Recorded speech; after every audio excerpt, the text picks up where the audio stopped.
ಉಪನ್ಯಾಸವನ್ನು ಪಂಡಿತರಾದಂತಹ ಶ್ರೀಹರಿ ಆಚಾರ್ ಪೂಜಾರ್ ಅವರು ಮಾದನೂರಿನಿಂದ ಆಗಮಿಸಿದ್ದಾರೆ. ಭಗವದ್ಗೀತೆಯಲ್ಲಿ ಈಶೋಪನಿಷತ್ತಿನ ಕುರಿತಾದಂತಹ ಉಪನ್ಯಾಸವನ್ನು ಮಾಡ್ತಾ ಇದ್ದಾರೆ. ಅವರಿಗೆ ಶ್ರೀಕೃಷ್ಣ ಮಠದ ಪರವಾಗಿ ಎಲ್ಲ ಕೇಳುಗರ ಪರವಾಗಿ ತುಂಬ ಹೃದಯದ ಸ್ವಾಗತವನ್ನು ಕೋರ್ತಾ ಆಚಾರ್ಯರು ಉಪನ್ಯಾಸವನ್ನು ನಡೆಸಿಕೊಡಬೇಕಾಗಿ ಕೇಳಿಕೊಳ್ತಾ ಇದ್ದೇನೆ.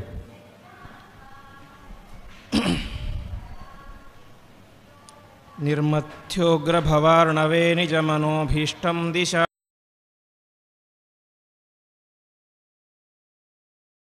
ಮಂಥಾನಮನ್ನೇನ ಚ ರಮ್ಯಂ ದಾಮದದನ್ಮಹೇಶರಜತಗ್ರಾಮಶ್ರೀಯೋಲಂಕೃತಿಃ ಕರ್ಮಂದೀಶ್ವರಭಕ್ತಿಬಂಧನವಶಪ್ರೀತೋಸ್ತು ಕೃಷ್ಣಪ್ರಭುಃ ಸ್ವಾಂತಸ್ಥಾನಂತಶಯ್ಯಾಯ ಪೂರ್ಣಜ್ಞಾನರಸಾರ್ಣಸೇ ಉತ್ತುಂಗವಾಕ್ತರಂಗಾಯ ಮಧ್ವದುಗ್ಧಾಬ್ಧಯೇ ನಮಃ. ವಿಷ್ಣುತೀರ್ಥಕಲ್ಪವೃಕ್ಷೋ ವಿಷ್ಣುತೀರ್ಥಶ್ಚ ಕಾಮಧುಕ್ ಚಿಂತಾಮಣಿರ್ವಿಷ್ಣುತೀರ್ಥೋ ಯತೀಂದ್ರಃ ಸರ್ವಕಾಮದಃ ತಪಸ್ವಾಧ್ಯಾಯ ಶುಶ್ರೂಷಾ ಕೃಷ್ಣಪೂಜಾರತಂ ಮುನಿಂ ವಿಶ್ವೇಶಮಿಷ್ಟದಂ ವಂದೇ ಪರಿವ್ರಾಟ್ ಚಕ್ರವರ್ತಿನಂ. ಶ್ರೀಗುರುಭ್ಯೋ ನಮಃ. ಹರಿ ಓಂ. ಶ್ರೀಕೃಷ್ಣ ಮುಖ್ಯ ಪ್ರಾಣದೇವರ ಸನ್ನಿಧಿಗೆ ಭಕ್ತಿಯಿಂದ ನಮನಗಳನ್ನು ಸಲ್ಲಿಸಿ, ಪರಮಪೂಜ್ಯ ಪರ್ಯಾಯ ಶ್ರೀಪಾದಂಗಳವರಿಗೂ ನಮನಗಳನ್ನು ಸಲ್ಲಿಸಿ, ತಮಗೆಲ್ಲರಿಗೂ ಅಭಿನಂದನೆಗಳನ್ನು ಸಲ್ಲಿಸಿ, ಭಗವದ್ಗೀತೆಯಲ್ಲಿ ಈಶೋಪನಿಷತ್ತು ಎಂಬಂತಹ ಅಡಿಶೀರ್ಷಿಕೆಯಲ್ಲಿ 4ನೇ ದಿವಸದ ಪ್ರವಚನದಲ್ಲಿ ನಾವೆಲ್ಲರೂ ಕೂಡ ಸೇರಿದ್ದೇವೆ. ಹಿಂದೆ ನೋಡಿದಂತೆ ಪರಮಾತ್ಮನ ತತ್ವವನ್ನು ಪಡೆಯಬೇಕಾದರೆ ಪ್ರಧಾನ ಯೋಗ್ಯತೆ ಆಸೆಯನ್ನು ಬಿಡಬೇಕು, ನಮ್ಮ ಪಾಲಿನ ಕರ್ತವ್ಯಗಳನ್ನು ಪ್ರಾಮಾಣಿಕವಾಗಿ ಮಾಡಬೇಕು ಎಂಬುದಾಗಿ ತಿಳಿಸಿ, ಪರಮಾತ್ಮನನ್ನು ತಿಳಿಯಬೇಕು ಅಂತೇಳಿ ಹೇಗೆಗೋ ತಿಳಿಬಾರದು, ವಿಪರೀತವಾಗಿ ತಿಳಿದರೆ ಅದರಿಂದಾಗಿ ಏನು ಫಲ ಬರುತ್ತೆ ಎಂಬುದಾಗಿ ಹೇಳಿ, ಮುಂದೆ ಅನೇಜದೇಕ ಮನಸೋಜವೇಯೋ ಎಂಬಂತಹ ಮಂತ್ರದಿಂದಾಗಿ ಪರಮಾತ್ಮ ಯಾವ ರೀತಿಯಾಗಿದ್ದಾನೆ ಎಂಬುದಾಗಿ ಪರಮಾತ್ಮನ ತತ್ವವನ್ನು ತಿಳಿಸಿದರು. ಈ ರೀತಿಯಾಗಿ 4ನೇ ಮಂತ್ರದಲ್ಲಿ ತಿಳಿಸಿ, ಮುಂದೆ 5ನೇ ಮಂತ್ರದಲ್ಲಿ ಪರಮಾತ್ಮನ ಇನ್ನಷ್ಟು ವಿಶೇಷವಾದಂತಹ ಸ್ವರೂಪವನ್ನು ತಿಳಿಸ್ತಾ ಇದ್ದಾರೆ. ತದೇಜತಿ ತನ್ನೇಜತಿ ತದ್ದೂರೇ ತದ್ವಂತಿಕೆ ತದಂತರಸ್ಯ ಸರ್ವಸ್ಯ ತದು ಸರ್ವಸ್ಯ ಬಾಹ್ಯತಃ ಎಂಬುದಾಗಿ ಉಪನಿಷತ್ತು ಹೇಳ್ತಾ ಇದೆ. ಇಲ್ಲಿ ಹೇಳ್ತಾ ಇರೋದಿಷ್ಟೇ, ಪರಮಾತ್ಮ ಯಾವುದಕ್ಕೂ ಕೂಡ ಹೆದರುವವನಲ್ಲ, ಹೆದರಿ ನಡುಗುವವನಲ್ಲ. ಮತ್ತೇನಾಗುತ್ತೆ? ತದೇ ಜತಿ, ಅವನಿಂದಾಗಿ ಎಲ್ಲವೂ ಹೆದರುತ್ತೆ ಅಂತೆ. ಪರಮಾತ್ಮನಿಂದಾಗಿ ಎಲ್ಲವೂ ಕೆಲಸ ಮಾಡ್ತಾ ಇದೆ, ಪರಮಾತ್ಮ ಯಾವುದಕ್ಕೂ ಕೂಡ ಹೆದರೋದಿಲ್ಲ ಅಂತ. ಇದನ್ನೇ ನಾವು ನೋಡೋದಾದರೆ, ಭಯಾದಸ್ಯ ಅಗ್ನಿಸ್ತಪತಿ ಭಯಾತ್ತಪತಿ ಸೂರ್ಯ ಭಯಾದ್ ಇಂದ್ರಶ್ಚ ವಾಯುಶ್ಚ ಮೃತ್ಯುರ್ಧಾವತಿ ಪಂಚಮಃ ಅಂತ ಪರಮಾತ್ಮನ ಮೇಲೆ ಭಯ ಇರುವವರು ನೀವು ಮನುಷ್ಯರು ಮಾತ್ರ ಅಲ್ಲ, ದೇವಾನುದೇವತೆಗಳಿಗೂ ಕೂಡ ಪರಮಾತ್ಮನ ಮೇಲೆ ಭಯ ಇದೆ ಎಂಬುದಾಗಿ ಹೇಳ್ತಾರೆ. ಹಾಗಾದರೆ ಭಯಾದಸ್ಯ ಅಗ್ನಿಸ್ತಪತಿ ಭಯಾತ್ತಪತಿ ಸೂರ್ಯ ಭಯಾದ್ ಇಂದ್ರಶ್ಚ ವಾಯುಶ್ಚ ಮೃತ್ಯುರ್ಧಾವತಿ ಪಂಚಮಃ ಎನ್ನುವಂತಹ ಮಂತ್ರಕರ್ಥ ಏನು ಅಂತ ಹೇಳಿದ್ರೆ, ಪರಮಾತ್ಮನ ಮೇಲಿನ ಭಯದಿಂದಾಗಿ ವಾಯುದೇವರು, ರುದ್ರದೇವರು, ಅಗ್ನಿ, ಯಮ ಮುಂತಾದಂತಹ ಪ್ರತಿಯೊಬ್ಬರೂ ಕೂಡ ತಮ್ಮ ಪಾಲಿನ ಕರ್ತವ್ಯವನ್ನು ಮಾಡ್ತಾ ಇದ್ದಾರೆ ಎಂಬುದಾಗಿ ಅರ್ಥ ಆಗುತ್ತೆ. ಹಾಗಾದರೆ ಇವರಿಗೆ ತಮ್ಮ ಪಾಲಿನ ಕರ್ತವ್ಯದ ಮೇಲೆ ನಂಬಿಕೆ, ವಿಶ್ವಾಸ, ಭಕ್ತಿ ಯಾವುದೂ ಇಲ್ಲ. ಅವರು ಕಾರ್ಯ ಮಾಡ್ತಾ ಇರೋದು ಇದಕ್ಕೋಸ್ಕರ ಪರಮಾತ್ಮನ ಮೇಲಿನ ಭಯದಿಂದಾಗಿ ಮಾತ್ರ ಅವರು ಕಾರ್ಯ ಮಾಡ್ತಾ ಇದ್ದಾರೆ ಎಂಬಂತಹ ಅರ್ಥ ಮೇಲೋಟಕ್ಕೆ ಕಾಣಿಸುತ್ತೆ. ಆದರೆ ಇಲ್ಲಿ ಭಯ ಅನ್ನುವುದು ಪರಮಾತ್ಮ ತುಂಬ ಭಯಂಕರವಾಗಿದ್ದಾನೆ, ಭಯಾನಕನಾಗಿದ್ದಾನೆ, ಅವನಿಗೆ ಹೆದರ್ತಾ ಇದ್ದಾರೆ ಎನ್ನುವ ಅರ್ಥದಲ್ಲಿ ಅಲ್ಲ. ಪರಮಾತ್ಮನ ಮೇಲೆ ಭಕ್ತಿ ಇದೆ ಅವರಿಗೆ, ಅದಕ್ಕೋಸ್ಕರ ಭಯ ಇದೆ ಅಂತೆ. ಹೇಗೆ ಅಂತ ಹೇಳಿದರೆ, ಪರಮಾತ್ಮನ ಮೇಲೆ ವಾಯುದೇವರಿಗಾಗಲಿ, ಅಗ್ನಿಗಾಗಲಿ, ಯಮನಿಗಾಗಲಿ ಅಪಾರವಾದಂಥ ಭಕ್ತಿ ಇದೆ. ನಾವು ಒಂದು ವೇಳೆ ನಮ್ಮ ಪಾಲಿನ ಕರ್ತವ್ಯವನ್ನು ಮಾಡದೇ ಹೋದರೆ ಪರಮಾತ್ಮ ಇಲ್ಲಿ ನಮ್ಮ ಮೇಲೆ ಬೇಸರ ಆಗ್ತಾನೋ ಎನ್ನುವಂತಹ ಭಕ್ತಿಯಿಂದ ಕೂಡಿದ ಭಯಕ್ಕೆ ಅವರೇ ಮಾಡ್ತಾ ಇದ್ದಾರೆ, ಕೆಲಸ ಮಾಡ್ತಾ ಇದ್ದಾರೆ ಹೊರತು, ಅಥವಾ ಪರಮಾತ್ಮ ನಾವು ಕೆಲಸ ಮಾಡದೇ ಹೋದರೆ ನಮಗೆ ಶಿಕ್ಷೆ ಕೊಡ್ತಾನೆ ಎಂಬಂತಹ ಆ ರೀತಿಯ ಭಯ ಅಲ್ಲ. ಒಂದು ವೇಳೆ ನಮ್ಮ ಪಾಲಿನ ನಾವು ಕರ್ತವ್ಯವನ್ನು ಮಾಡದೇ ಹೋದರೆ ಪರಮಾತ್ಮ ನಮ್ಮ ಮೇಲೆ ಎಲ್ಲಿ ಬೇಸರಿಸ್ತಾನೋ ಎನ್ನುವಂತಹ ಸಾತ್ವಿಕ ಭಯದಿಂದಾಗಿ ಅವರೆಲ್ಲರೂ ಕೂಡ ಕೆಲಸ ಮಾಡ್ತಾ ಇದ್ದಾರೆ ಎಂಬುದಾಗಿ ನಮಗೆ ಶಾಸ್ತ್ರದಲ್ಲಿ ತಿಳಿಸ್ತವೆ. ಇದರಲ್ಲಿ ಒಂದು ಪದವನ್ನು ಪ್ರಯೋಗ ಮಾಡಿದ್ದಾರೆ, ತತಃ ಏವ ಏಜತಿ, ಅಂದರೆ ಪರಮಾತ್ಮನಿಂದಾಗಿ ಎಲ್ಲವೂ ಕೂಡ ಹೆದರುತ್ತೆ ಅಂತ ಪರಮಾತ್ಮನಿಗೆ ತತ್ ಅಂತ ಹೇಳಿದ್ದಾರೆ. ಸಾಮಾನ್ಯವಾಗಿ ತತ್ ಶಬ್ದಕ್ಕೆ ಅರ್ಥ ಅವನು, ಅವನಿಂದ ಅಂತ ಅರ್ಥ. ಆದರೆ ಇಷ್ಟು ಮಾತ್ರ ಅರ್ಥ ಅಲ್ಲ. ತಲವಕಾರೋಪನಿಷತ್ತಿನಲ್ಲಿ ಹೇಳುವಂತೆ ತತತ್ವಾದ್ ವನನೀಯತ್ವಾತ್ ತದ್ವನೋ ಇತಿ ಕೀರ್ತಿತಃ ಎಂಬುದಾಗಿ ಪರಮಾತ್ಮನಿಗೆ ಹೆಸರೇ ತತ ಅಂತೆ. ಯಾಕೆಂದರೆ ಪರಮಾತ್ಮ ಇಲ್ಲದೇ ಇರುವಂತಹ ಸ್ಥಳವೇ ಇಲ್ಲ, ಪರಮಾತ್ಮ ಎಲ್ಲ ಕಡೆ ವ್ಯಾಪ್ತನಾಗಿದ್ದಾನೆ. ಹಾಗಾಗಿ ಪರಮಾತ್ಮ ಏನಂತ ಕರೆಸ್ಕೊಳ್ತಾನೆ, ತತಃ ಎಂಬುದಾಗಿ ಕರೆಸ್ಕೊಳ್ತಾನೆ ಅಂತೆ. ಹಾಗಾಗಿ ಮಧ್ವಾಚಾರ್ಯರು ಭಾಷ್ಯದಲ್ಲಿ ಹೇಳ್ತಾರೆ, ತಥೋ ಬಿಭೇತಿ ಸರ್ವೋಪಿ ನ ಬಿಭೇತಿ ಹರಿಸ್ವಯಂ ಅಂತ. ಪರಮಾತ್ಮನಿಂದಾಗಿ ಎಲ್ಲವೂ ಕೂಡ ಹೆದರುತ್ತೆ, ಪರಮಾತ್ಮ ಯಾವುದಕ್ಕೂ ಕೂಡ ಹೆದರೋದಿಲ್ಲ ಎಂಬುದಾಗಿ ಹೇಳ್ತಾ ಇದ್ದಾರೆ. ತತ್ ಸ್ವಯಂ ನೇಜತಿ, ಪರಮಾತ್ಮ ಹೆದರೋದಿಲ್ಲ ಅಂತ. ಯಾಕೆ ಹೆದರೋದಿಲ್ಲ ಅಂತ ಹೇಳಿದರೆ, ಯಾವತ್ತು ನಾವು ಯಾರು ಹೆದರ್ತೀವಿ ಅಂತ ಹೇಳಿ ನಮಗಿಂತ ಮೇಲಿನವರಿಗೆ, ನಮಗಿಂತ ಜಾಸ್ತಿ ಶಕ್ತಿ ಇತ್ತು, ನಮಗಿಂತ ಜಾಸ್ತಿ ಪವರ್ ಇತ್ತು, ಅಧಿಕಾರ ಇತ್ತು ಅಂತೇಳಿದ್ರೆ ಆವಾಗ ನಾವೇನು ಮಾಡ್ತೇವೆ, ಅವರಿಗೆ ಹೆದರ್ತೇವೆ. ಆದರೆ ಪರಮಾತ್ಮನಿಗಿಂತ ಉತ್ಕೃಷ್ಟನಾದವನು, ಉತ್ತಮನಾದವನು ಯಾರೂ ಕೂಡ ಇಲ್ಲ. ಹಾಗಾಗಿ ಅವನಿಂದಾಗಿ ಯಾರಿಗೂ ಕೂಡ ಹೆದರಿಕೆಯೇ ಇಲ್ಲ ಎಂಬುದಾಗಿ ಹೇಳ್ತಾರೆ. ಈ ರೀತಿಯಾದಂತಹ ಪರಮಾತ್ಮ ಹೇಗಿದ್ದಾನೆ ಅಂತ ಹೇಳಿದರೆ, ಮುಂದೆ ಆಚಾರ್ಯರು ಹೇಳುವಂತೆ ಸರ್ವಗತ್ವಾಚ ದೂರೇಚ ಬಾಹ್ಯೇಂತಶ್ಚ ಸಮೀಪಗಃ ಎಂಬುದಾಗಿ ಈ ಪರಮಾತ್ಮ ಎಲ್ಲ ಕಡೆ ವ್ಯಾಪ್ತನಾಗಿದ್ದಾನೆ. ಸರ್ವಗತ, ಅವನಿಲ್ಲದೇ ಇರುವಂತಹ ಸ್ಥಳವೇ ಇಲ್ಲ. ಹಾಗಾಗಿ ಪರಮಾತ್ಮ ಏನಾಗಿದ್ದಾನೆ, ಬಾಹ್ಯೇ ಅಂತಶ್ಚ ಸಮೀಪಗಃ ಅಂತ. ನಮ್ಮ ಒಳಗಡೆನೂ ಇದ್ದಾನೆ, ನಮ್ಮ ಹೊರಗಡೆನೂ ಇದ್ದಾನೆ, ನಮಗೆ ಅತ್ಯಂತ ಸಮೀಪದಲ್ಲಿಯೂ ಇದ್ದಾನೆ, ನಮಗೆ ಅತ್ಯಂತ ದೂರದಲ್ಲಿಯೂ ಇದ್ದಾನೆ ಅಂತ. ಅತ್ಯಂತ ಸಮೀಪದಲ್ಲಿ ಹೇಗಿದ್ದಾನೆ ಅಂತ ಹೇಳಿದರೆ, ಗೀತೆಯಲ್ಲಿ ಪರಮಾತ್ಮ ಉಪದೇಶ ಮಾಡುವಂತೆ ಈಶ್ವರ ಸರ್ವಭೂತಾನಾಂ ಹೃದ್ದೇಶೇ ಅರ್ಜುನ ತಿಷ್ಠತಿ ಅಂತ. ಪರಮಾತ್ಮ ನಮಗೆ ಎಷ್ಟು ಹತ್ತಿರವಾಗಿದ್ದಾನೆ ಅಂತ ಹೇಳಿದರೆ, ನಮಗೆ ಅತ್ಯಂತ ಹತ್ತಿರವಾದದ್ದು ಯಾವುದು, ಈ ದೇಹ. ದೇಹಕ್ಕಿಂತ ನಮಗೆ ಹತ್ತಿರವಾದದ್ದು ಯಾವುದೂ ಇಲ್ಲ. ಯಾಕೆಂದರೆ ನಾವಂದರೆ ಜೀವರು ಎಲ್ಲಿದ್ದೇವೆ, ಈ ದೇಹದ ಒಳಗಡೆ ಇದ್ದೇವೆ. ಈ ದೇಹದ ಒಳಗಡೆ ಇರುವಂತಹ ನಮಗೆ ಜೀವರಿಗೆ ಅತ್ಯಂತ ಹತ್ತಿರವಾದದ್ದು ಯಾವುದು ಅಂತ ಹೇಳಿದರೆ ಅದು ಈ ದೇಹ. ಹಾಗಾಗಿ ಪರಮಾತ್ಮ ಏನಾಗಿದ್ದಾನೆ ಅಂತ ಹೇಳಿದರೆ, ಈ ಒಂದು ನಮ್ಮ ಹೃದಯದಲ್ಲಿ ಅತ್ಯಂತ ಸಮೀಪದಲ್ಲಿಯೇ ಇದ್ದಾನೆ ಎಂಬುದಾಗಿ ಹೇಳ್ತಾ ಇದೆ. ಇಷ್ಟು ಸಮೀಪದಲ್ಲಿಯೇ ಪರಮಾತ್ಮ ಇದ್ದರೂ ಕೂಡ ಅವನನ್ನು ನಾವು ತಿಳಿಯಲಿಕ್ಕೆ ಸಾಧ್ಯ ಇಲ್ಲ ಅಂತ. ಹೇಗೆ ಸಾಧ್ಯ ಇಲ್ಲ ಅಂತ ಹೇಳಿದರೆ, ಹರಿಕಥಾಮೃತ ಸಾರದಲ್ಲಿ ಜಗನ್ನಾಥದಾಸರು ಒಂದು ಮಾತು ಹೇಳ್ತಾರೆ, ಕಣ್ಣಿಗೆ ರೆಪ್ಪೆ ಎಂದದಿ ಅಂತ. ನಮ್ಮ ಕಣ್ಣಿಗೆ ಅತ್ಯಂತ ಹತ್ತಿರವಾದದ್ದು ಯಾವುದು, ನಮ್ಮ ಕಣ್ಣಿನ ರೆಪ್ಪೆ. ಕಣ್ಣಿನ ರೆಪ್ಪೆ ನಮಗೆ ಒಂದು ಕ್ಷಣ ಏನಾದರೂ ಧೂಳು ಬರುತ್ತೆ ಅಂತ ಗೊತ್ತಾದ ತಕ್ಷಣ ಕಣ್ಣು ಮುಚ್ಚಿಬಿಡ್ತೇವೆ. ಹಾಗಾಗಿ ರೆಪ್ಪೆ ಏನು ಮಾಡುತ್ತೆ, ನಮ್ಮ ಕಣ್ಣಿಗೆ ರಕ್ಷಣೆಯನ್ನು ಕೊಡುತ್ತೆ. ಅದೇ ರೀತಿಯಾಗಿ ನಮ್ಮ ಹೃದಯದಲ್ಲಿ ಇರುವಂತಹ ಬಿಂಬರೂಪಿಯಾದಂತಹ ಪರಮಾತ್ಮನೂ ಕೂಡ ನಮಗೆ ಎಲ್ಲ ವಿಧವಾದಂತಹ ರಕ್ಷಣೆಯನ್ನು ಕಾಲಕ್ಕೆ ನೀಡ್ತಾ ಬರ್ತಾ ಇದ್ದಾನೆ. ಆದರೆ ಕಣ್ಣಿಗೆ ಅತ್ಯಂತ ಹತ್ತಿರ ಇರುವಂತಹ ವಸ್ತು ಯಾವುದು, ಅದು ಕಣ್ಣಿನ ರೆಪ್ಪೆ.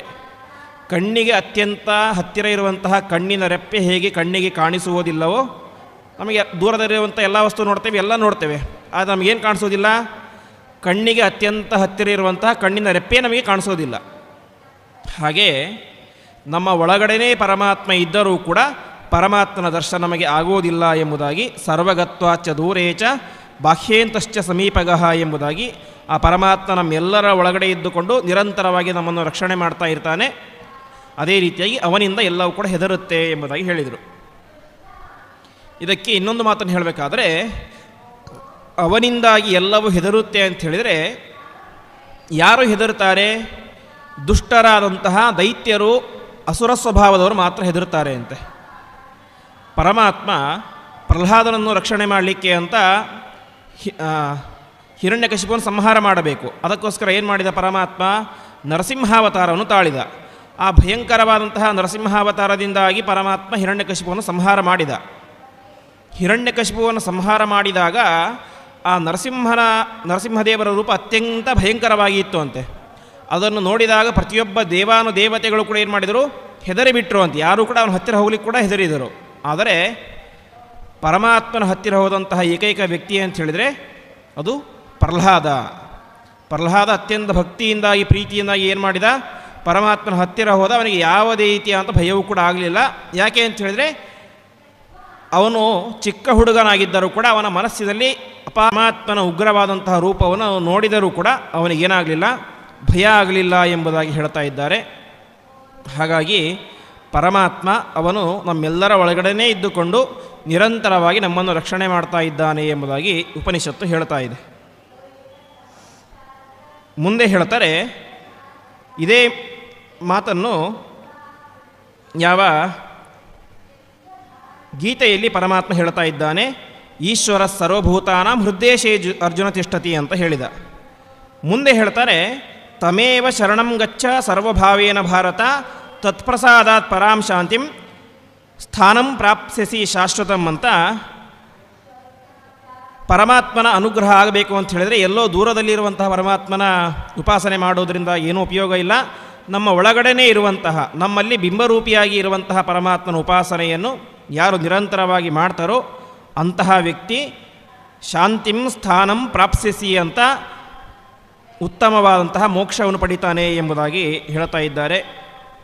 ಅದೇ ರೀತಿಯಾಗಿ ಮನುಷ್ಯಾಣಾಂ ಸಹಸ್ರೇಷು ಕಶ್ಚಿತ್ ಚತತಿ ಸಿದ್ಧಯೇ ಯತತಾಮಪಿ ಸಿದ್ಧಾನಾಂ ಕಶ್ಚಿನ್ಮಾಂ ವೇತಿ ತತ್ವತಃ ಅಂತ ಈ ರೀತಿಯಾಗಿ ಪರಮಾತ್ಮನನ್ನು ಎಲ್ಲ ಕಡೆ ವ್ಯಾಪಿಸಿರುವಂತಹ ಪರಮಾತ್ಮನ ರೂಪವನ್ನು ಉಪಾಸನೆ ಮಾಡೋದು ಅಷ್ಟು ಸುಲಭವಾದದ್ದಲ್ಲ.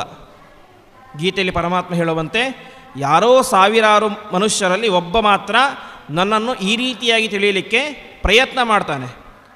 ಪ್ರಯತ್ನ ಮಾಡಿದ ಪ್ರತಿಯೊಬ್ಬರೂ ಕೂಡ ಸಕ್ಸಸ್ ಆಗೋದಿಲ್ಲ. ಹಾಗಾಗಿ ಸಾವಿರಾರು ಜನ ಪ್ರಯತ್ನ ಮಾಡ್ತಾರೆ. ಪ್ರಯತ್ನ ಮಾಡಿದಂತಹ ಸಾವಿರಾರು ಜನ ಒಬ್ಬರಲ್ಲಿ ಯಾರೋ ಒಬ್ಬ ಸಕ್ಸಸ್ ಆಗ್ತಾನೆ. ಸಕ್ಸಸ್ ಆದಂತಹ ಸಾವಿರಾರು ಜನರಲ್ಲಿ ಯಾರೋ ಒಬ್ಬ ನನ್ನನ್ನು ಕಾಣ್ತಾನೆ ಎಂಬುದಾಗಿ ಪರಮಾತ್ಮ ಹೇಳ್ತಾ ಇದ್ದಾನೆ. ಹಾಗಾಗಿ ಇಂತಹ ಪರಮಾತ್ಮನನ್ನು ತಿಳಿಯುವುದು ಅಷ್ಟು ಸುಲಭವಲ್ಲ. ಪರಮಾತ್ಮನನ್ನು ತಿಳಿಯಬೇಕಾದರೆ ಅನೇಕ ರೀತಿಯಾದಂತಹ ಯೋಗ್ಯತೆಗಳು ನಮ್ಮಲ್ಲಿ ಇರಬೇಕು ಎಂಬುದಾಗಿ ಉಪನಿಷತ್ತು ತಿಳಿಸ್ತಾ ಇದೆ. ಹೀಗೆ ಪರಮಾತ್ಮನ ಸ್ವರೂಪವನ್ನು 5ನೇ ಮಂತ್ರದಲ್ಲಿ ವರ್ಣನೆ ಮಾಡ್ತಾ ಇದೆ. ಸರಿ, ಇಲ್ಲಿ ತನಕ ನಮಗೆ ಉಪನಿಷತ್ತು ತಿಳಿಸಿದ್ದೇನು ಅಂತ ಹೇಳಿದರೆ, ಪರಮಾತ್ಮ ಎಲ್ಲ ಕಡೆ ವ್ಯಾಪಿಸಿದ್ದಾನೆ, ಒಳಗಡೆ ಇದ್ದಾನೆ, ಹೊರಗಡೆ ಇದ್ದಾನೆ, ಎಲ್ಲದರಲ್ಲೂ ಇದ್ದಾನೆ, ಅವನು ಹೆದರೋದಿಲ್ಲ, ಹಾಗೆ ಹೀಗೆ ಅಂತ ಅನೇಕ ತತ್ವಗಳನ್ನು ಉಪನಿಷತ್ತು ನಮಗೆ ತಿಳಿಸಿತು. ಸರಿ, ಈ ರೀತಿಯಾಗಿ ತಿಳಿಯೋದ್ರಿಂದ ನಮಗೇನು ಪ್ರಯೋಜನ ಅಂತ, ಈ ರೀತಿಯಾಗಿ ಪರಮಾತ್ಮನನ್ನು ತಿಳಿಯೋದ್ರಿಂದಾಗಿ ನಮಗೇನು ಪ್ರಯೋಜನ ಅಂತ ಹೇಳಿದರೆ ಅದಕ್ಕೆ ಉಪನಿಷತ್ತು ಹೇಳ್ತಾ ಇದೆ, ಯಸ್ತು ಸರ್ವಾಣಿ ಭೂತಾನಿ ಆತ್ಮನ್ನೇವಾನುಪಶ್ಯತಿ ಸರ್ವಭೂತೇಷು ಚಾತ್ಮಾನಂ ತತೋನ ವಿಜುಗುಪ್ಸತೆ ಎಂಬುದಾಗಿ. ಅಂದರೆ ಯಾವ ವ್ಯಕ್ತಿ ಎಲ್ಲ ಭೂತಗಳನ್ನು ಕೂಡ, ಭೂತ ಅಂತ ಹೇಳಿದರೆ ಕನ್ನಡದಲ್ಲಿ ಭೂತ ಅಂತ ಹೇಳಿದರೆ ಭೂತ ಪಿರೇತ ಈ ರೀತಿಯಾಗಿ ಅರ್ಥ ಕೊಡ್ತಾವೆ. ಆದರೆ ಸಂಸ್ಕೃತದಲ್ಲಿ ಭೂತ ಎನ್ನುವಂತಹ ಶಬ್ದಕ್ಕೆ ಅರ್ಥ ಏನು ಅಂತ ಹೇಳಿದರೆ, ಯಾರಲ್ಲಿ ಭೂತಿ ಇದೆಯೋ ಅವನು ಭೂತ ಅಂತ. ಭೂತಿ ಅಂತ ಹೇಳಿದರೆ ಸಂಪತ್ತು ಅಂತ ಅರ್ಥ. ನಿಜವಾದಂತಹ ದೊಡ್ಡ ಸಂಪತ್ತು ಅಂತ ಹೇಳಿದರೆ ಅದು ಯಾವುದು? ಜ್ಞಾನ ಎಂಬಂತಹ ಸಂಪತ್ತು. ಆ ರೀತಿಯಾದಂತಹ ಜ್ಞಾನ ಎಂಬಂತಹ ಸಂಪತ್ತು ಯಾರಲ್ಲಿ ಇದೆಯೋ ಅವನು ಭೂತ ಅಂತ ಕರೆಸ್ಕೊಳ್ತಾನೆ. ಭೂತಿ ಅಂದರೆ ಜ್ಞಾನ ಸಂಪತ್ತು ಯಾರಲ್ಲಿ ಇದೆಯೋ ಅವನು ಭೂತ ಅಂತ ಕರೆಸ್ಕೊಳ್ತಾನೆ. ಆ ರೀತಿಯಾಗಿ ಯಸ್ತು ಸರ್ವಾಣಿ ಭೂತಾನಿ ಆತ್ಮನ್ನೇವಾನುಪಶ್ಯತಿ ಅಂತ, ಯಾವ ವ್ಯಕ್ತಿ ಎಲ್ಲ ಭೂತಗಳನ್ನು ಅರ್ಥಾತ್ ಎಲ್ಲ ಜೀವಿಗಳನ್ನು ಕೂಡ ಪರಮಾತ್ಮನಲ್ಲಿಯೇ ನೋಡ್ತಾನೋ, ಅದೇ ರೀತಿಯಾಗಿ ಸರ್ವಭೂತೇಷು ಚಾತ್ಮಾನಂ, ಎಲ್ಲ ಜೀವಿಗಳಲ್ಲೂ ಪರಮಾತ್ಮ ಇದ್ದಾನೆ, ಎಲ್ಲ ಜೀವಿಗಳು ಪರಮಾತ್ಮನಲ್ಲಿವೆ ಅಂತ. ಇದನ್ನೇ ನಮಗೆ ವೇದ ಹೇಳುತ್ತೆ, ಅಂತರ್ಬಹಿಶ್ಚ ತತ್ಸರ್ವಂ ವ್ಯಾಪ್ಯ ನಾರಾಯಣ ಸ್ಥಿತಃ ಎಂಬುದಾಗಿ. ನಾವು ನೋಡ್ತಾ ಇರುವಂಥ ಜಗತ್ತು, ನೋಡದೇ ಇರುವಂಥ ಜಗತ್ತು ಏನೆಲ್ಲ ಇದೆಯಲ್ಲ, ಆ ಎಲ್ಲ ಜಗತ್ತಿನನ್ನು ಕೂಡ ವ್ಯಾಪಿಸಿಕೊಂಡು ಪರಮಾತ್ಮ ಅದರ ಒಳಗಡೆನೂ ಇದ್ದಾನೆ, ಅದರ ಹೊರಗಡೆನೂ ಇದ್ದಾನೆ ಎಂಬುದಾಗಿ ಉಪನಿಷತ್ತು ತಿಳಿಸ್ತಾ ಇದೆ. ಇದನ್ನೇ ಗೀತೆಯಲ್ಲಿ ಪರಮಾತ್ಮ ಹೇಳ್ತಾನೆ, ಇಹೈವ ತ್ಯರ್ಜಿತೋ ಸರ್ಗಃ ಯೇಷಾಂ ಸಾಮ್ಯ ಸ್ಥಿತಂ ಮನಃ ನಿರ್ದೋಷಂ ಹಿ ಸಮಂ ಬ್ರಹ್ಮ ತಸ್ಮಾತ್ ಬ್ರಹ್ಮಣಿ ಸ್ಥೇ ಸ್ಥಿತಃ ಎಂಬುದಾಗಿ. ಈ ರೀತಿಯಾಗಿ ಬ್ರಹ್ಮನನ್ನು, ಪರಬ್ರಹ್ಮನಾದಂತಹ ಪರಮಾತ್ಮ ರೀತಿಯಾಗಿ ಯಾರು ತಿಳಿತಾರೋ ಅವರು ಉದ್ಧಾರ ಆಗ್ತಾರೆ ಅಂತ. ಯಾವ ರೀತಿಯಾಗಿ ಅಂತ ಹೇಳಿದರೆ, ಎಲ್ಲರಲ್ಲೂ ಬ್ರಹ್ಮ ಇದ್ದಾನೆ, ಅರ್ಥಾತ್ ಎಲ್ಲರಲ್ಲಿಯೂ ಪರಮಾತ್ಮ ಇದ್ದಾನೆ, ಪರಮಾತ್ಮನಲ್ಲಿ ಎಲ್ಲವೂ ಇದೆ ಎಂಬುದಾಗಿ ಯಾರು ತಿಳಿತಾರೋ ಅವರು ಉದ್ಧಾರ ಆಗ್ತಾರೆ ಎಂಬುದಾಗಿ ತಿಳಿಸ್ತಾ ಇದ್ದಾರೆ ಪರಮಾತ್ಮ. ಅದೇ ರೀತಿಯಾಗಿ ಮುಂದುವರೆದು ಗೀತೆಯಲ್ಲಿ ಸರ್ವಭೂತಸ್ಥಮಾತ್ಮಾನಂ ಸರ್ವಭೂತಾನಿ ಚಾತ್ಮನಿ ಈಕ್ಷತೆ ಯೋಗಯುಕ್ತಾತ್ಮ ಸರ್ವತ್ರ ಸಮದರ್ಶನ ಎಂಬುದಾಗಿ ಉಪನಿಷತ್ತು ಏನು ಹೇಳಿದನೋ ಅದನ್ನೇ ಗೀತೆಯಲ್ಲಿ ಪರಮಾತ್ಮ ಹೇಳ್ತಾ ಇದ್ದಾನೆ. ಸರ್ವಭೂತಸ್ಥಂ ಆತ್ಮಾನಂ, ಆತ್ಮ ಅಂತ ಹೇಳಿದರೆ ಪರಮಾತ್ಮ. ಅವನೇನಾಗಿದ್ದಾನೆ? ಸರ್ವಭೂತಸ್ಥ, ಎಲ್ಲ ಭೂತಗಳಲ್ಲಿಯೂ ಎಲ್ಲ ಜೀವಿಗಳ ಒಳಗಡೆನೂ ಇದ್ದಾನೆ. ಅದೇ ರೀತಿಯಾಗಿ ಸರ್ವಭೂತಾನಿ ಆತ್ಮನಿ, ಎಲ್ಲ ಭೂತಗಳು ಎಲ್ಲ ಜೀವಿಗಳು ಕೂಡ ಪರಮಾತ್ಮನಲ್ಲಿ ಇದ್ದಾವೆ ಎಂಬುದಾಗಿ ಈ ರೀತಿಯಾದಂತಹ ಉಚ್ಚ ಮಟ್ಟದ ಚಿಂತನೆ. ಯಾವತ್ತೂ ಕೂಡ ನಾವು ಬಾವಿಯ ಕಪ್ಪೆಗಳಾಗಬಾರ್ದು ಅಂತೆ. ಬಾವಿಯ ಕಪ್ಪೆಗೇನು ಜಗತ್ತು? ಬಾವಿಯೇ ಜಗತ್ತು. ಬಾವಿ ಬಿಟ್ಟದು ಮೇಲ್ಗಡೆ ಹೊರಬರಲಿಕ್ಕೆ ಆಗೋದೇ ಇಲ್ಲ. ಹಾಗಾಗಿ ನಾವು ಬಾವಿಯ ಕಪ್ಪೆಗಳಂತೆ ಸೀಮಿತ ಅವಧಿಯಲ್ಲಿ ಪರಮಾತ್ಮನನ್ನು ಕೇವಲ ಪ್ರತಿಮೆ ಮಧ್ಯದಲ್ಲಿ ಉಪಾಸನೆ ಮಾಡಬಾರದು, ವ್ಯಾಪ್ತವಾದಂತಹ ಉಪಾಸನೆಯನ್ನು ಮಾಡಬೇಕು ಎಂಬುದಾಗಿ ಗೀತೆ ಹೇಳ್ತಾ ಇದೆ. ಅದೇ ರೀತಿ ಉಪನಿಷತ್ತು ಹೇಳ್ತಾ ಇದೆ. ಹಾಗಾಗಿ ಜಗತ್ತಿನಲ್ಲಿ ಎಷ್ಟೆಷ್ಟು ಜನ ಜೀವಿಗಳಿದ್ದಾರೋ, ಬ್ರಹ್ಮರುದ್ರಾದಿ ದೇವತೆಗಳಿದ್ದಾರೋ, ಆ ಎಲ್ಲರಲ್ಲಿಯೂ ಕೂಡ ಪರಮಾತ್ಮ ಇದ್ದಾನೆ. ಅವರೆಲ್ಲರೂ ಕೂಡ ಪರಮಾತ್ಮನಲ್ಲಿ ಇದ್ದಾರೆ ಎಂಬುದಾಗಿ ಈ ರೀತಿಯಾಗಿ ವ್ಯಾಪ್ತವಾದಂತಹ ಉಪಾಸನೆಯನ್ನು ಚಿಂತನೆಯನ್ನು ಮಾಡಬೇಕು ಎಂಬುದಾಗಿ ನಮಗೆ ಉಪನಿಷತ್ತು ತಿಳಿಸ್ತಾ ಇದೆ. ಈ ರೀತಿಯಾಗಿ ಯಾರು ಚಿಂತನೆ ಮಾಡ್ತಾರೋ ಸರ್ವಭೂತೇಷು ಚಾತ್ಮಾನಂ ತಥೋನ ವಿಜುಗುಪ್ಸತೆ ಎಂಬುದಾಗಿ ಕೊನೆಗೆ ಒಂದು ಪ್ರಧಾನ ಅಂಶವನ್ನು ಉಪನಿಷತ್ತು ಹೇಳ್ತಾ ಇದೆ. ವಿಜುಗುಪ್ಸತೆ ಅಂತ ಹೇಳಿದರೆ ನಮ್ಮನ್ನು ನಾವು ಕಾಪಾಡಬೇಕು ಅಂತ ಇಚ್ಛೆ ಪಡೋದು. ಈಗ ನಾವು ಅಂದೋ ಒಂದು ರಾತ್ರಿ ದಿವಸ ಕಾಡಿನಲ್ಲಿ ಎಲ್ಲೋ ಹೋಗ್ತಾ ಇರ್ತೀವಿ, ಆವಾಗ ಏನು ಮಾಡ್ತೀವಿ? ನಮ್ಮನ್ನು ನಾವು ರಕ್ಷಣೆ ಮಾಡಬೇಕು ಅಂತ ಏನೋ ಒಂದು ಆಯುಧ ಇಟ್ಕೊಂಡಿರ್ತೀವಿ. ಆದರೆ ಈ ರೀತಿಯಾಗಿ ಪರಮಾತ್ಮನನ್ನು ಯಾರು ವ್ಯಾಪ್ತವಾಗಿ ಉಪಾಸನೆ ಮಾಡ್ತಾನೋ, ಅಂದರೆ ಎಲ್ಲದರಲ್ಲಿಯೂ ಪರಮಾತ್ಮ ಇದ್ದಾನೆ, ಪರಮಾತ್ಮನಲ್ಲಿ ಎಲ್ಲವೂ ಇದೆ ಎಂಬುದಾಗಿ ಯಾರು ವ್ಯಾಪ್ತವಾದಂಥ ಉಪಾಸನೆಯನ್ನು ಮಾಡ್ತಾನೋ ಅಂತಹ ವ್ಯಕ್ತಿ ಏನು ಮಾಡೋದಿಲ್ಲ, ತಥೋನ ವಿಜುಗುಪ್ಸತೆ, ತನ್ನನ್ನು ತಾನು ರಕ್ಷಣೆ ಮಾಡಿಕೊಳ್ಳಲಿಕ್ಕೆ ಬಯಸೋದಿಲ್ಲ ಎಂಬುದಾಗಿ ಉಪನಿಷತ್ತು ಹೇಳ್ತಾ ಇದೆ. ಪರಮಾತ್ಮ ಎಲ್ಲ ಕಡೆ ಇದ್ದಾನೆ, ಪರಮಾತ್ಮನಲ್ಲಿ ಎಲ್ಲವೂ ಇದೆ ಅಂತ ಹೇಳಿದ್ರೆ ನಮ್ಮನ್ನು ಯಾಕೆ ನಾವು ರಕ್ಷಣೆ ಮಾಡ್ಕೊಳ್ಬಾರ್ದು ಅಂತ ಪ್ರಶ್ನೆ ಬಂದರೆ ಅದಕ್ಕೆ ಪ್ರಧಾನವಾದಂತಹ ಅಂಶ ರಕ್ಷತೀತ್ಯೇವ ವಿಶ್ವಾಸ ಅಂತ. ಈಗ ನಮ್ಮ ದೃಷ್ಟಿ ಏನಿರುತ್ತೆ, ಪರಮಾತ್ಮ ಎಲ್ಲಿ ಇದ್ದಾನೆ? ಗರ್ಭಗುಡಿಯಲ್ಲಿ ಮಾತ್ರ ಇದ್ದಾನೆ. ನಾವು ಹೋಗ್ತಾ ಇರುವಂತಹ ದಾರಿಯಲ್ಲಿ ಪರಮಾತ್ಮ ಇಲ್ಲ. ಹಾಗಾಗಿ ಅಲ್ಲಿ ನಮ್ಮನ್ನು ನಾವೇ ರಕ್ಷಣೆ ಮಾಡಿಕೊಳ್ಬೇಕು, ಅಲ್ಲಿ ರಕ್ಷಣೆ ಮಾಡಲಿಕ್ಕೆ ಪರಮಾತ್ಮ ಬರೋದಿಲ್ಲ ಅಂತ ಸಾಮಾನ್ಯ ಬುದ್ಧಿ ಇರುತ್ತೆ. ಆದರೆ ಪರಮಾತ್ಮ ಎಲ್ಲ ಕಡೆ ಇದ್ದಾನೆ ಎಂಬಂಥ ಬುದ್ಧಿ ಬಂದರೆ ನಾವೇನು ಮಾಡೋದಿಲ್ಲ, ಪರಮಾತ್ಮ ಗರ್ಭಗುಡಿಯಲ್ಲಿಯೂ ಇದ್ದಾನೆ, ಇಲ್ಲಿಯೂ ಇದ್ದಾನೆ, ನಾವು ಹೋಗ್ತಾ ಇರುವಂತಹ ದಾರಿಯಲ್ಲೂ ಇದ್ದಾನೆ. ಹಾಗಾಗಿ ಅಲ್ಲಿ ನನಗೆ ಏನಾದರೂ ಕೂಡ ಕಷ್ಟ ಬಂದರೆ ಏನು ಮಾಡ್ತಾನೆ? ಅದನ್ನು ರಕ್ಷಣೆ ಮಾಡಲಿಕ್ಕೆ ಪರಮಾತ್ಮ ಬಂದೇ ಬರ್ತಾನೆ ಎಂಬಂತಹ ಗಟ್ಟಿಯಾದಂತಹ ವಿಶ್ವಾಸ ಇದ್ದರೆ ಅಲ್ಲಿ ಆ ವ್ಯಕ್ತಿ ಏನು ಮಾಡೋದಿಲ್ಲ, ತಥೋನ ವಿಜುಗುಪ್ಸತೆ, ತನ್ನನ್ನು ತಾನು ರಕ್ಷಣೆ ಮಾಡಿಕೊಳ್ಳಿಕ್ಕೆ ಬಯಸೋದಿಲ್ಲ. ಯಾಕೆಂದರೆ ನನ್ನನ್ನು ರಕ್ಷಣೆ ಮಾಡಲಿಕ್ಕೆ ಅಂತ ಹುಚ್ಚನಾದಂತಹ ಪರಮಾತ್ಮ ಇದ್ದಾನೆ, ಅವನ ಮುಂದೆ ನಾನು ಯಾವ ಲೆಕ್ಕಕ್ಕೂ ಇಲ್ಲ. ಹಾಗಾಗಿ ಅವನು ತನ್ನನ್ನು ತಾನು ರಕ್ಷಣೆ ಮಾಡಿಕೊಳ್ಳಿಕ್ಕೆ ಬಯಸೋದಿಲ್ಲ ಎಂಬುದಾಗಿ ಉಪನಿಷತ್ತು ಹೇಳ್ತಾ ಇದೆ. ಇದನ್ನೇ ಗೀತೆಯಲ್ಲಿ ಪರಮಾತ್ಮ ಹೇಳ್ತಾನೆ, ಯಾರು ಈ ರೀತಿಯಾಗಿ ನನ್ನನ್ನು ನಿರಂತರವಾಗಿ ಚಿಂತನೆ ಮಾಡ್ತಾರೋ, ಅನನ್ಯಾಶ್ಚಿಂತಯಂತೋ ಮಾ ಮೇ ಜನ ಪರ್ಯುಪಾಸತೆ ತೇಷಾಂ ನಿತ್ಯಾಭಿಯುಕ್ತಾನಾಂ ಯೋಗಕ್ಷೇಮಂ ವಹಾಮಿ ಅಹಂ. ನಿಮ್ಮ ಯೋಗಕ್ಷೇಮದ ಬಗ್ಗೆ ನೀವು ಚಿಂತೆ ಮಾಡೋದೇ ಬೇಕಾಗಿಲ್ಲ. ಯಾಕೆ ಅಂದರೆ ನಿಮ್ಮ ಎಲ್ಲ ಯೋಗಕ್ಷೇಮದ ಜವಾಬ್ದಾರಿಯನ್ನು ಯಾರು ಹೊತ್ತಿದ್ದಾರೆ? ನಾನು ಹೊತ್ತಿದ್ದೇನೆ ಎಂಬುದಾಗಿ ಭಗವದ್ಗೀತೆಯಲ್ಲಿ ಪರಮಾತ್ಮ ಹೇಳ್ತಾ ಇದ್ದಾನೆ. ಹಾಗಾಗಿ ಈ ರೀತಿಯಾದಂತಹ ಪರಮಾತ್ಮನ ಚಿಂತನೆಯನ್ನು ಮಾಡಿದಾಗ ನಮ್ಮ ರಕ್ಷಣೆಯ ಜವಾಬ್ದಾರಿಯನ್ನು ಮರೆತೇ ಬಿಡ್ತೇವೆ. ನಮ್ಮ ಪಾಡಿಗೆ ನಾವು ಪರಮಾತ್ಮನ ಮೇಲಿನ ಭಕ್ತಿಯಿಂದಾಗಿ ಸ್ವಚ್ಛಂದವಾಗಿ ಕರ್ಮಗಳನ್ನು ಮಾಡ್ತಾ ಸಾಕ್ತೇವೆ ಎಂಬುದಾಗಿ ಉಪನಿಷತ್ತು ಹೇಳ್ತಾ ಇದೆ. ಈ ರೀತಿಯಾಗಿ ತಿಳಿದವರು ಯಾರು ಅಂತ ಹೇಳಿದರೆ ಪಾಂಡವರು ಅವರು ಯಾರು ಸಾಮಾನ್ಯ ವ್ಯಕ್ತಿಗಳಲ್ಲ. ಯಮಧರ್ಮರಾಜ, ವಾಯುದೇವರು, ಇಂದ್ರ ಮುಂತಾದಂತಹ ಅಶ್ವಿನಿ ದೇವತೆಗಳೇ, ಸಾಕ್ಷಾತ್ ದೇವತೆಗಳೇನೇ ಪಾಂಡವರಾಗಿ ಅವತಾರ ಮಾಡಿದ್ದು. ಹಾಗಾಗಿ ಅವರಿಗೇನು ಬುದ್ಧಿ ಇತ್ತು ಅಂತ ಹೇಳಿದರೆ, ಅವರು ಪರಮಾತ್ಮನನ್ನು ಎಲ್ಲವನ್ನು ಕೊಂಡಿದ್ದರು, ಪರಮಾತ್ಮ ಎಲ್ಲ ಕಡೆ ವ್ಯಾಪಿಸಿದ್ದಾನೆ ಅಂತ ಕಂಡಿದ್ದರು. ಅರ್ಥಾತ್ ಪರಮಾತ್ಮನ ವ್ಯಾಪ್ತವಾದಂಥ ಉಪಾಸನೆಯನ್ನು ಮಾಡಿದವರು ಯಾರು? ಅದು ಪಾಂಡವರು.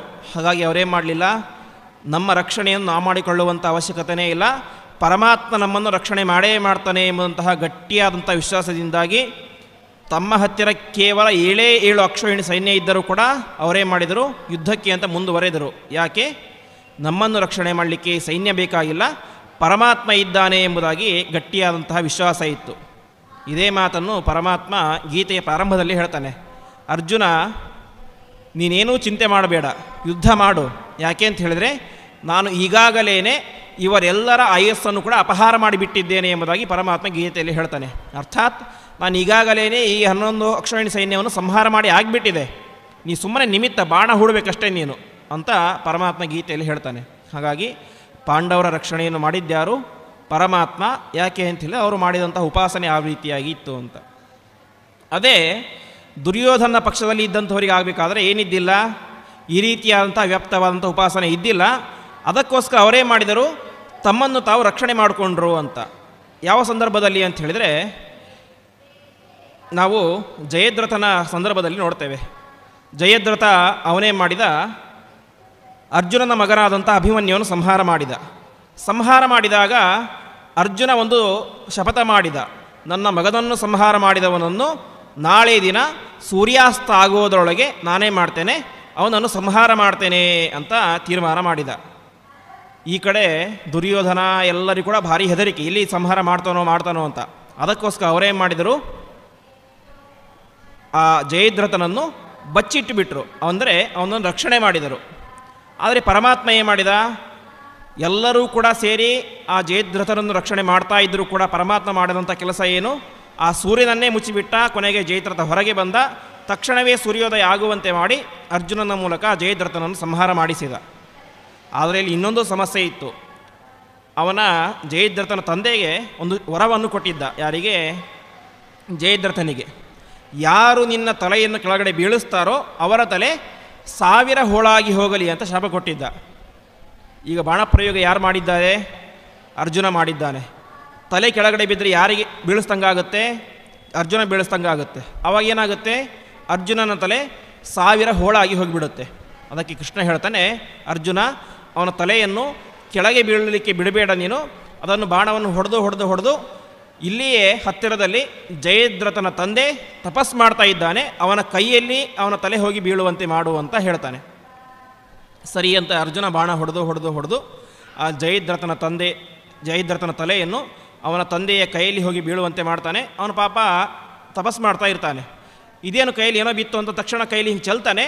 ಜಯದ್ರಥನ ತಲೆ ಅವನ ತಂದೆಯ ಕೈಯಿಂದಲೇ ನೆಲಕ್ಕೆ ಬೀಳುತ್ತೆ. ತಕ್ಷಣದಲ್ಲಿಯೇ ಅವನ ತಂದೆಯ ತಲೆ 1000 ಹೋಳಾಗಿ ಹೋಗುತ್ತೆ ಎಂಬಂಥ ಕಥೆ ಮಹಾಭಾರತದಲ್ಲಿ ಬರುತ್ತೆ. ಆದ್ದರಿಂದಾಗಿ ಜಯದ್ರಥನನ್ನು ರಕ್ಷಣೆ ಮಾಡಬೇಕು ಅಂತ ದುರ್ಯೋಧನ ಎಷ್ಟೆಲ್ಲ ರೀತಿಯಲ್ಲಿ ಪ್ರಯತ್ನ ಮಾಡಬೇಕು ಅಷ್ಟೆಲ್ಲ ರೀತಿಯಲ್ಲೂ ಪ್ರಯತ್ನ ಮಾಡಿದ. ಆದರೆ ಅವನನ್ನು ರಕ್ಷಣೆ ಮಾಡಲಿಕ್ಕೆ ಕೊನೆಗೂ ಸಾಧ್ಯವಾಗಲಿಲ್ಲ. ಯಾಕೆ ಅಂತ ಹೇಳಿದರೆ, ಅವನು ಆ ರೀತಿಯಾದಂಥ ವ್ಯಾಪ್ತವಾದ ಉಪಾಸನೆಯನ್ನು ಮಾಡಿರಲಿಲ್ಲ. ಹಾಗಾಗಿ ರಕ್ಷಣೆ ಮಾಡಬೇಕು ಅಂತ ಬಯಸಿದ. ಆದರೆ ಪರಮಾತ್ಮನ ಚಿತ್ತವೇ ಬೇರೆ. ಪರಮಾತ್ಮನ ಚಿತ್ತ ಏನು? ಜಯದ್ರಥನ ಸಂಹಾರ ಆಗಬೇಕು. ಅದೇ ರೀತಿಯಾಗಿ ಅವನ ಮೂಲಕ ಅವನ ತಂದೆಯ ಸಂಹಾರವೂ ಕೂಡ ಆಗಬೇಕು ಅಂತ ಪರಮಾತ್ಮನ ಚಿತ್ತ ಇತ್ತು. ಅದಕ್ಕೋಸ್ಕರ ಆ ರೀತಿಯಾಗಿ ಸಂಹಾರ ಆಯಿತು ಎಂಬುದಾಗಿ ಹೇಳ್ತಾರೆ. ಹಾಗಾಗಿ ಯಾವತ್ತೂ ಕೂಡ ಪರಮಾತ್ಮನ ಈ ರೀತಿಯಾದಂತಹ ಉಪಾಸನೆಯನ್ನು ಯಾರು ಮಾಡ್ತಾರೋ ಅವರು ಎಂದೆಂದಿಗೂ ಕೂಡ ತಮ್ಮನ್ನು ತಾವು ರಕ್ಷಣೆ ಮಾಡಿಕೊಳ್ಳಬೇಕು ಅಂತ ಬಯಸೋದಿಲ್ಲ ಎಂಬುದಾಗಿ ಉಪನಿಷತ್ತು ಹೇಳ್ತಾ ಇದೆ. ಈ ರೀತಿಯಾಗಿ ಮುಂದೆ ಪರಮಾತ್ಮ ಗೀತೆಯಲ್ಲಿ ಹೇಳುವಂತೆ, ಯೋಮಾಂ ಪಶ್ಯತಿ ಸರ್ವತ್ರ ಸರ್ವಂಚ ಮೈ ಪಶ್ಯತಿ ತಸ್ಯಾಹಂ ನ ಪ್ರಣಶ್ಯಾಮಿ ಸಚಮೇ ನ ಪ್ರಣಶ್ಯತಿ ಅಂತ. ಅಂದರೆ ಯಾರು ಎಲ್ಲವನ್ನೂ ನನ್ನಲ್ಲಿ ನೋಡ್ತಾರೋ ಮತ್ತು ಎಲ್ಲ ಕಡೆ ನನ್ನಲ್ಲಿ ನೋಡ್ತಾನೋ, ಇದೇ ಹಿಂದೆ ಹೇಳಿದಂಥ ವಿಷಯವೇನೆ. ಆ ರೀತಿಯಾಗಿ ಯಾರು ನೋಡ್ತಾನೋ ಅವನು ತಸ್ಯಾಹಂ ನ ಪ್ರಣಶ್ಯಾಮಿ ಸಚಮೇ ನ ಪ್ರಣಶ್ಯತಿ ಅಂತ. ಅಂದರೆ ನಾನು ಅವನ ಕೈಯನ್ನು ಎಂದೂ ಬಿಡೋದಿಲ್ಲ. ಅದೇ ರೀತಿಯಾಗಿ ಭಕ್ತ ನನ್ನ ಪಾದವನ್ನು ಎಂದೂ ಬಿಡೋದಿಲ್ಲ ಎಂಬುದಾಗಿ ಹೇಳ್ತಾರೆ. ಅರ್ಥಾತ್ ಅಂತಹ ಭಕ್ತ ನನ್ನನ್ನು ಗಟ್ಟಿಯಾಗಿ ಹಿಡ್ಕೊಂಡಿರ್ತಾನೆ, ನಾನು ಕೂಡ ಅವನನ್ನು ಗಟ್ಟಿಯಾಗಿ ಹಿಡಿದುಕೊಂಡು ನಿರಂತರವಾಗಿ ಅವನನ್ನು ರಕ್ಷಣೆ ಮಾಡ್ತೇನೆ ಎಂಬುದಾಗಿ ಪರಮಾತ್ಮ ಗೀತೆಯಲ್ಲಿ ಹೇಳ್ತಾ ಇದ್ದಾನೆ. ಹೀಗೆ ಗೀತೆಯಲ್ಲಿ ಹೇಳಿದಂತಹ ಮಾತೇನೆ ಉಪನಿಷತ್ತಲ್ಲಿ ಬಂದಿದೆ. ಉಪನಿಷತ್ತಿನಲ್ಲಿ ಹೇಳಿದಂತಹ ಮಾತೇನೆ ಯಥಾವತ್ತಾಗಿ ಯೋಮಾಂ ಪಶ್ಯತಿ ಸರ್ವತ್ರ, ಅಂದರೆ ಎಷ್ಟು ಸರ್ವಾಣಿ ಭೂತಾನಿ ಸರ್ವಂಚ ಮೈ ಪಶ್ಯತಿ ಆತ್ಮನ್ನೇವಾನುಪಶ್ಯತಿ ಸರ್ವಭೂತೇಷು ಚಾತ್ಮಾನಂ ತಸ್ಯಾಹಂ ನ ಪ್ರಣಶ್ಯಾಮಿ ತಥೋನ ವಿಜುಗುಪ್ಸದೆ ಸಚಮೇನ ಪ್ರಣಶ್ಯತಿ ಅಂತ ಹೇಳಿದ್ರೆ ನಾನೇನು ಮಾಡ್ತೇನೆ ಅವನಿಗೆ ಎಲ್ಲ ವಿಧವಾದಂಥ ರಕ್ಷಣೆಯನ್ನು ಕೊಡ್ತೇನೆ ಎಂಬುದಾಗಿ ಉಪನಿಷತ್ತು ಏನು ಹೇಳ್ತಾ ಇದ್ದೇನೋ ಅದನ್ನೇ ಸಾರ ರೂಪದಲ್ಲಿ ಪರಮಾತ್ಮ ಗೀತೆಯಲ್ಲಿ ಉಪದೇಶ ಮಾಡ್ತಾ ಇದ್ದಾನೆ. ಅದೇ ರೀತಿಯಾಗಿ ಮುಂದೆ ಹೇಳುವಂತೆ ಸರ್ವಭೂತಸ್ಥಿತಂ ಯೋ ಮಾಂ ಭಜತ್ಯೇಕತ್ವಮಾಸ್ಥಿತಃ ಸರ್ವಥಾ ವರ್ತಮಾನೋಪಿ ಸಂಯೋಗಿ ಮೈ ವರ್ತತೆ ಅಂತ ಈ ರೀತಿಯಾಗಿ ಯಾರು ವ್ಯಾಪ್ತವಾದಂಥ ಉಪಾಸನೆಯನ್ನು ಮಾಡ್ತಾರೋ ಅಂಥವನು ನಿಜವಾದಂತಹ ಯೋಗಿ, ಅವನು ನನ್ನಲ್ಲಿಯೇ ವಾಸವಾಗಿರ್ತಾನೆ ಎಂಬುದಾಗಿ ಪರಮಾತ್ಮ ಗೀತೆಯಲ್ಲಿ ಹೇಳ್ತಾನೆ. ಈ ರೀತಿಯಾಗಿ ಎಲ್ಲ ಕಡೆ ವ್ಯಾಪ್ತವಾದಂತಹ ಪರಮಾತ್ಮನ ವಿಶಿಷ್ಟವಾದಂತಹ ರೂಪ ಅದೇ ಯಾವ ಅರ್ಜುನ ಗೀತೆಯಲ್ಲಿ ಆ ಗೀತಾ ಸಂದರ್ಭದಲ್ಲಿ ಪರಮಾತ್ಮನ ವಿಶ್ವರೂಪ ದರ್ಶನವನ್ನು ಮಾಡ್ತಾನೆ. ವಿಶ್ವರೂಪ ದರ್ಶನವನ್ನು ಮಾಡಿದಾಗ ಕೊನೆಗೆ ಹೇಳ್ತಾನೆ, ಪಶ್ಯಾಮಿ ದೇವಾಂಸ್ತವ ದೇವದೇಹೇ ಸರ್ವಾಂಸ್ತತಾ ಭೂತ ವಿಶೇಷ ಸಂಗಾನ್ ಬ್ರಹ್ಮಾಣಮೀಶಂ ಕಮಲಾಸನಸ್ಥಂ ಋಷೀಂಶ ಸರ್ವಾನ್ ಉರಗಾಂಶ ದಿವ್ಯಾನ್ ಅಂತ ಕೇವಲ ನಾವು ನೀವು ಮನುಷ್ಯರು ಯಾವುದೋ ಪ್ರಾಣಿ ಪಕ್ಷಿಗಳು ಮಾತ್ರ ಅಲ್ಲ, ಬ್ರಹ್ಮಾಣಂ ಈಶಂ ಕಮಲಾಸನಸ್ಥಂ ಅಂದರೆ ಚತುರ್ಮುಖ ಬ್ರಹ್ಮದೇವರೇನೇ ಪರಮಾತ್ಮನಲ್ಲಿ ವಾಸವಾಗಿದ್ದಾರೆ, ಮಹರುದ್ರದೇವರು ವಾಸವಾಗಿದ್ದಾರೆ. ಅದೇ ರೀತಿಯಾಗಿ ಎಲ್ಲ ವಿಧವಾದಂತಹ ಋಷಿಗಳು ಮುನಿಗಳು ಸರ್ವಾನ್ ಉರಗಾಂಶ ದಿವ್ಯಾನ್, ಉರಗ ಅಂತ ಹೇಳಿದರೆ ಹಾವಿಗೆ ಉರಗ ಅಂತ ಕರೀತಾರೆ. ಆ ಉರಗ ಈ ರೀತಿಯಾಗಿ ಎಲ್ಲ ದೇವಾನುದೇವತೆಗಳು ಇಡೀ ಬ್ರಹ್ಮಾಂಡವೇನೇ ನಿನ್ನಲ್ಲಿ ವಾಸವಾಗಿದೆ, ಅಂತಹ ದಿವ್ಯವಾದಂತಹ ಬ್ರಹ್ಮಾಂಡವನ್ನು ನಾನು ನಿನ್ನಲ್ಲಿ ನೋಡಿದೆ ಎಂಬುದಾಗಿ ಗೀತೆಯಲ್ಲಿ ಅರ್ಜುನ ಹೇಳ್ತಾನೆ. ಹೀಗೆ ಪರಮಾತ್ಮ ಅವನು ಎಲ್ಲ ಕಡೆ ವಾಸವಾಗಿದ್ದಾನೆ, ಅವನಲ್ಲಿ ಎಲ್ಲವೂ ಕೂಡ ವಾಸವಾಗಿದೆ ಎಂಬಂತಹ ದಿವ್ಯವಾದಂತಹ ಒಂದು ಸಂದೇಶವನ್ನು ಉಪನಿಷತ್ತು 6ನೇ ಮಂತ್ರದಲ್ಲಿ ಕೊಡ್ತಾ ಇದೆ. ಇಷ್ಟು ಹೇಳಿ ಮುಂದೆ ಹೇಳುತ್ತೆ, ಸರಿ ಈ ರೀತಿಯಾಗಿ ನಾವು ತಿಳಿದುಕೊಂಡ್ವಿ, ಯಸ್ಮಿನ್ ಸರ್ವಾಣಿ ಭೂತಾನಿ ಆತ್ಮೈವಾಭೂತ್ ವಿಜಾನತಃ ತತ್ರ ಕೋಮೋಹಕ ಶೋಕಃ ಏಕತ್ವಂ ಅನುಪಶ್ಯತಃ ಅಂತ ಒಂದು ಪ್ರಧಾನವಾದಂತಹ ಅಂಶ. ಅಂದರೆ ಯಾರು ಈ ರೀತಿಯಾಗಿ ಪರಮಾತ್ಮನನ್ನು ಎಲ್ಲ ಕಡೆ ನೋಡ್ತಾರೋ ಅವರು ತನ್ನನ್ನು ತಾನು ರಕ್ಷಣೆ ಮಾಡಿಕೊಳ್ಳಿಕ್ಕೆ ಬಯಸೋದಿಲ್ಲ ಅಂತ ಹಿಂದಿನ ಉಪನಿಷತ್ನಲ್ಲಿ ಹಿಂದಿನ ಮಂತ್ರದಲ್ಲಿ ಹೇಳಿದರು. ಇವಾಗ ಈ ಮಂತ್ರದಲ್ಲಿ ಹೇಳ್ತಾ ಇದ್ದಾರೆ, ಯಾರು ಈ ರೀತಿಯಾಗಿ ಪರಮಾತ್ಮನನ್ನು ವ್ಯಾಪ್ತವಾಗಿ ಉಪಾಸನೆ ಮಾಡ್ತಾರೋ ಅಂತಹ ವ್ಯಕ್ತಿಗೆ ತತ್ರ ಕೋಮೋಹಕ ಶೋಕಃ ಏಕತ್ವಂ ಅನುಪಶ್ಯತಃ ಅಂತ. ಅಂದರೆ ಎಲ್ಲ ಕಡೆ ವ್ಯಾಪಿಸಿರುವಂತಹ ಪರಮಾತ್ಮನೇನಾಗಿದ್ದಾನೆ, ಏಕತ್ವ ಅಂದರೆ ಒಬ್ಬನೇ ಆಗಿದ್ದಾನೆ.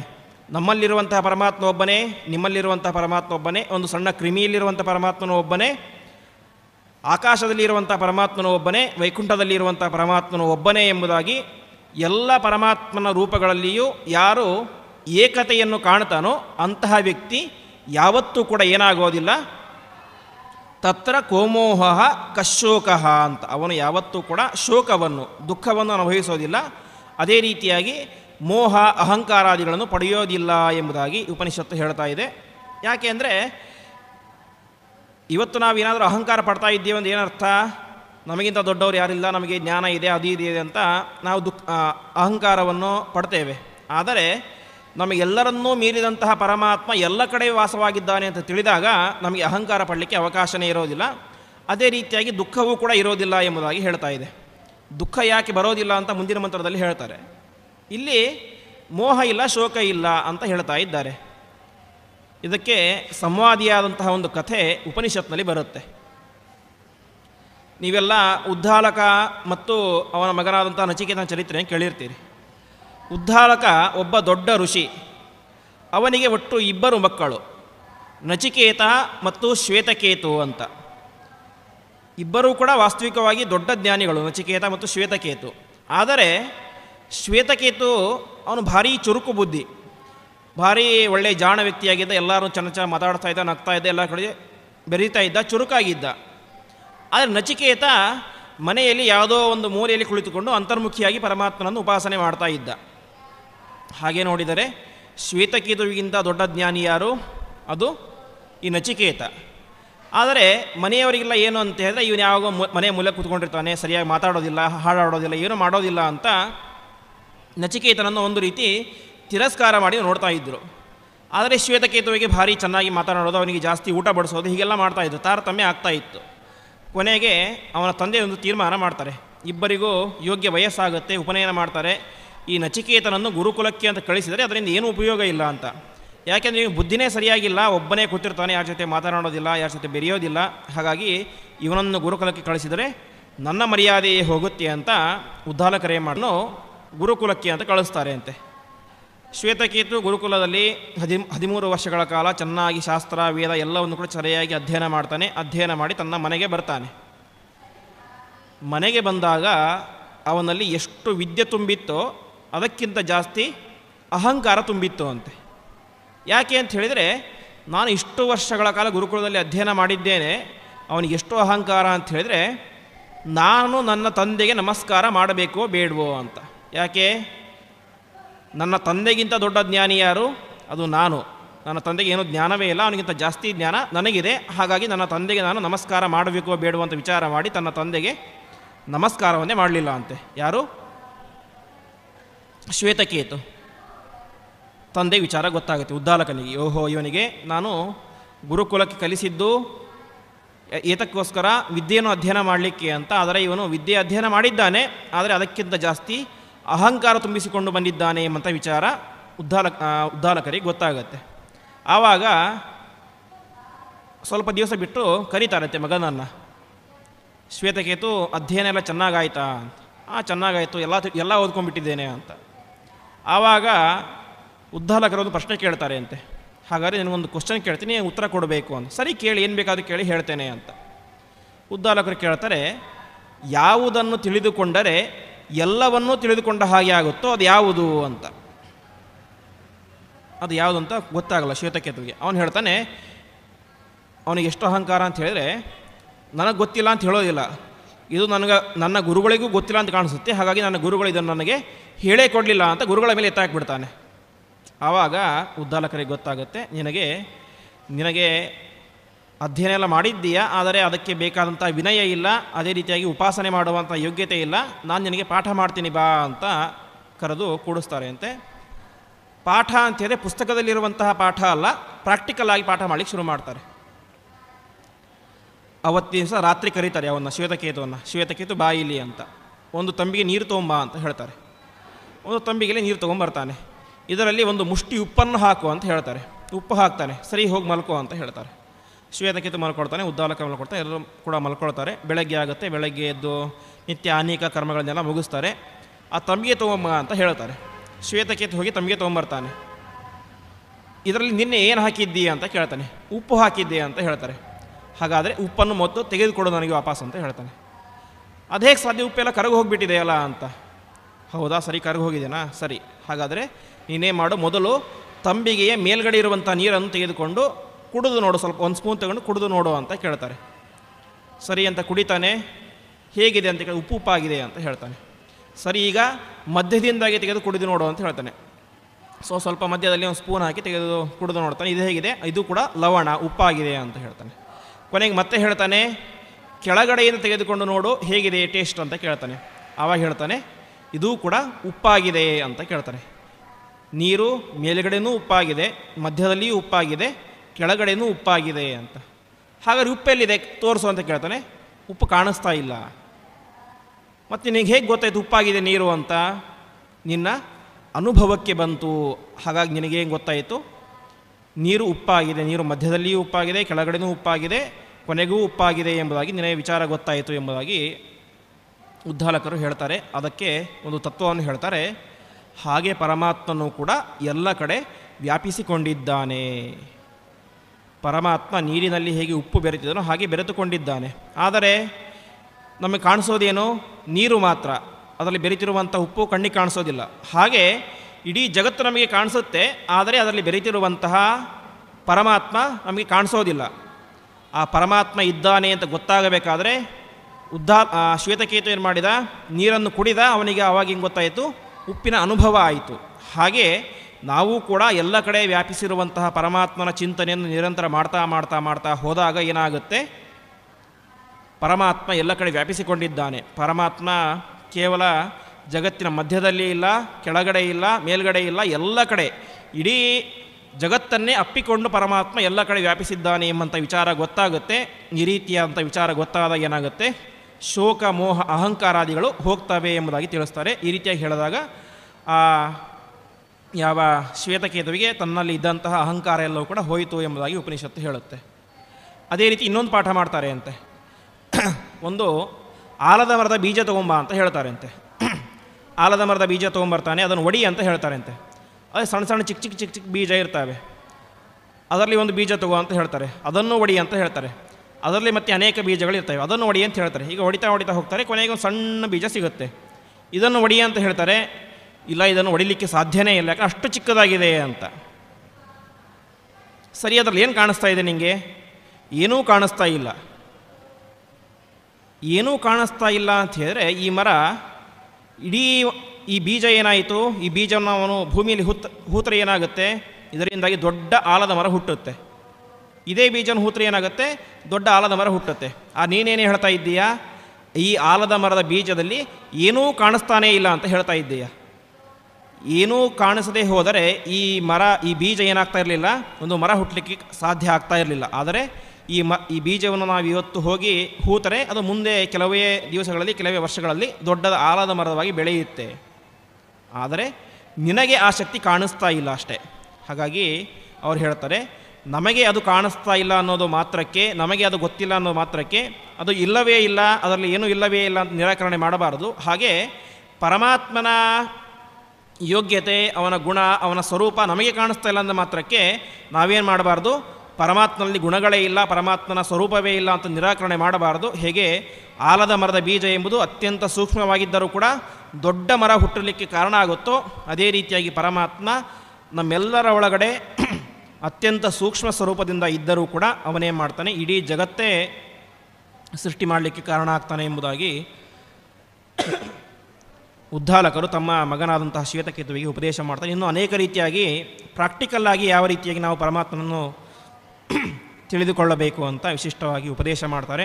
ಹಾಗಾಗಿ ಎಲ್ಲ ಕಡೆ ವ್ಯಾಪಿಸಿರುವಂತಹ ಪರಮಾತ್ಮನನ್ನು ತಿಳಿದರೆ ನಮಗೆ ಯಾವುದೇ ರೀತಿಯಂತಹ ಶೋಕ ಮೋಹ ಎಂಬುದು ಬರೋದಿಲ್ಲ ಎಂಬುದಾಗಿ ಹೇಳ್ತಾ ಇದ್ದಾರೆ. ಹಾಗಾಗಿ ಎಲ್ಲದರಲ್ಲೂ ಕೂಡ ಪರಮಾತ್ಮನ ತಿಳಿಯಬೇಕು ಅಂತ.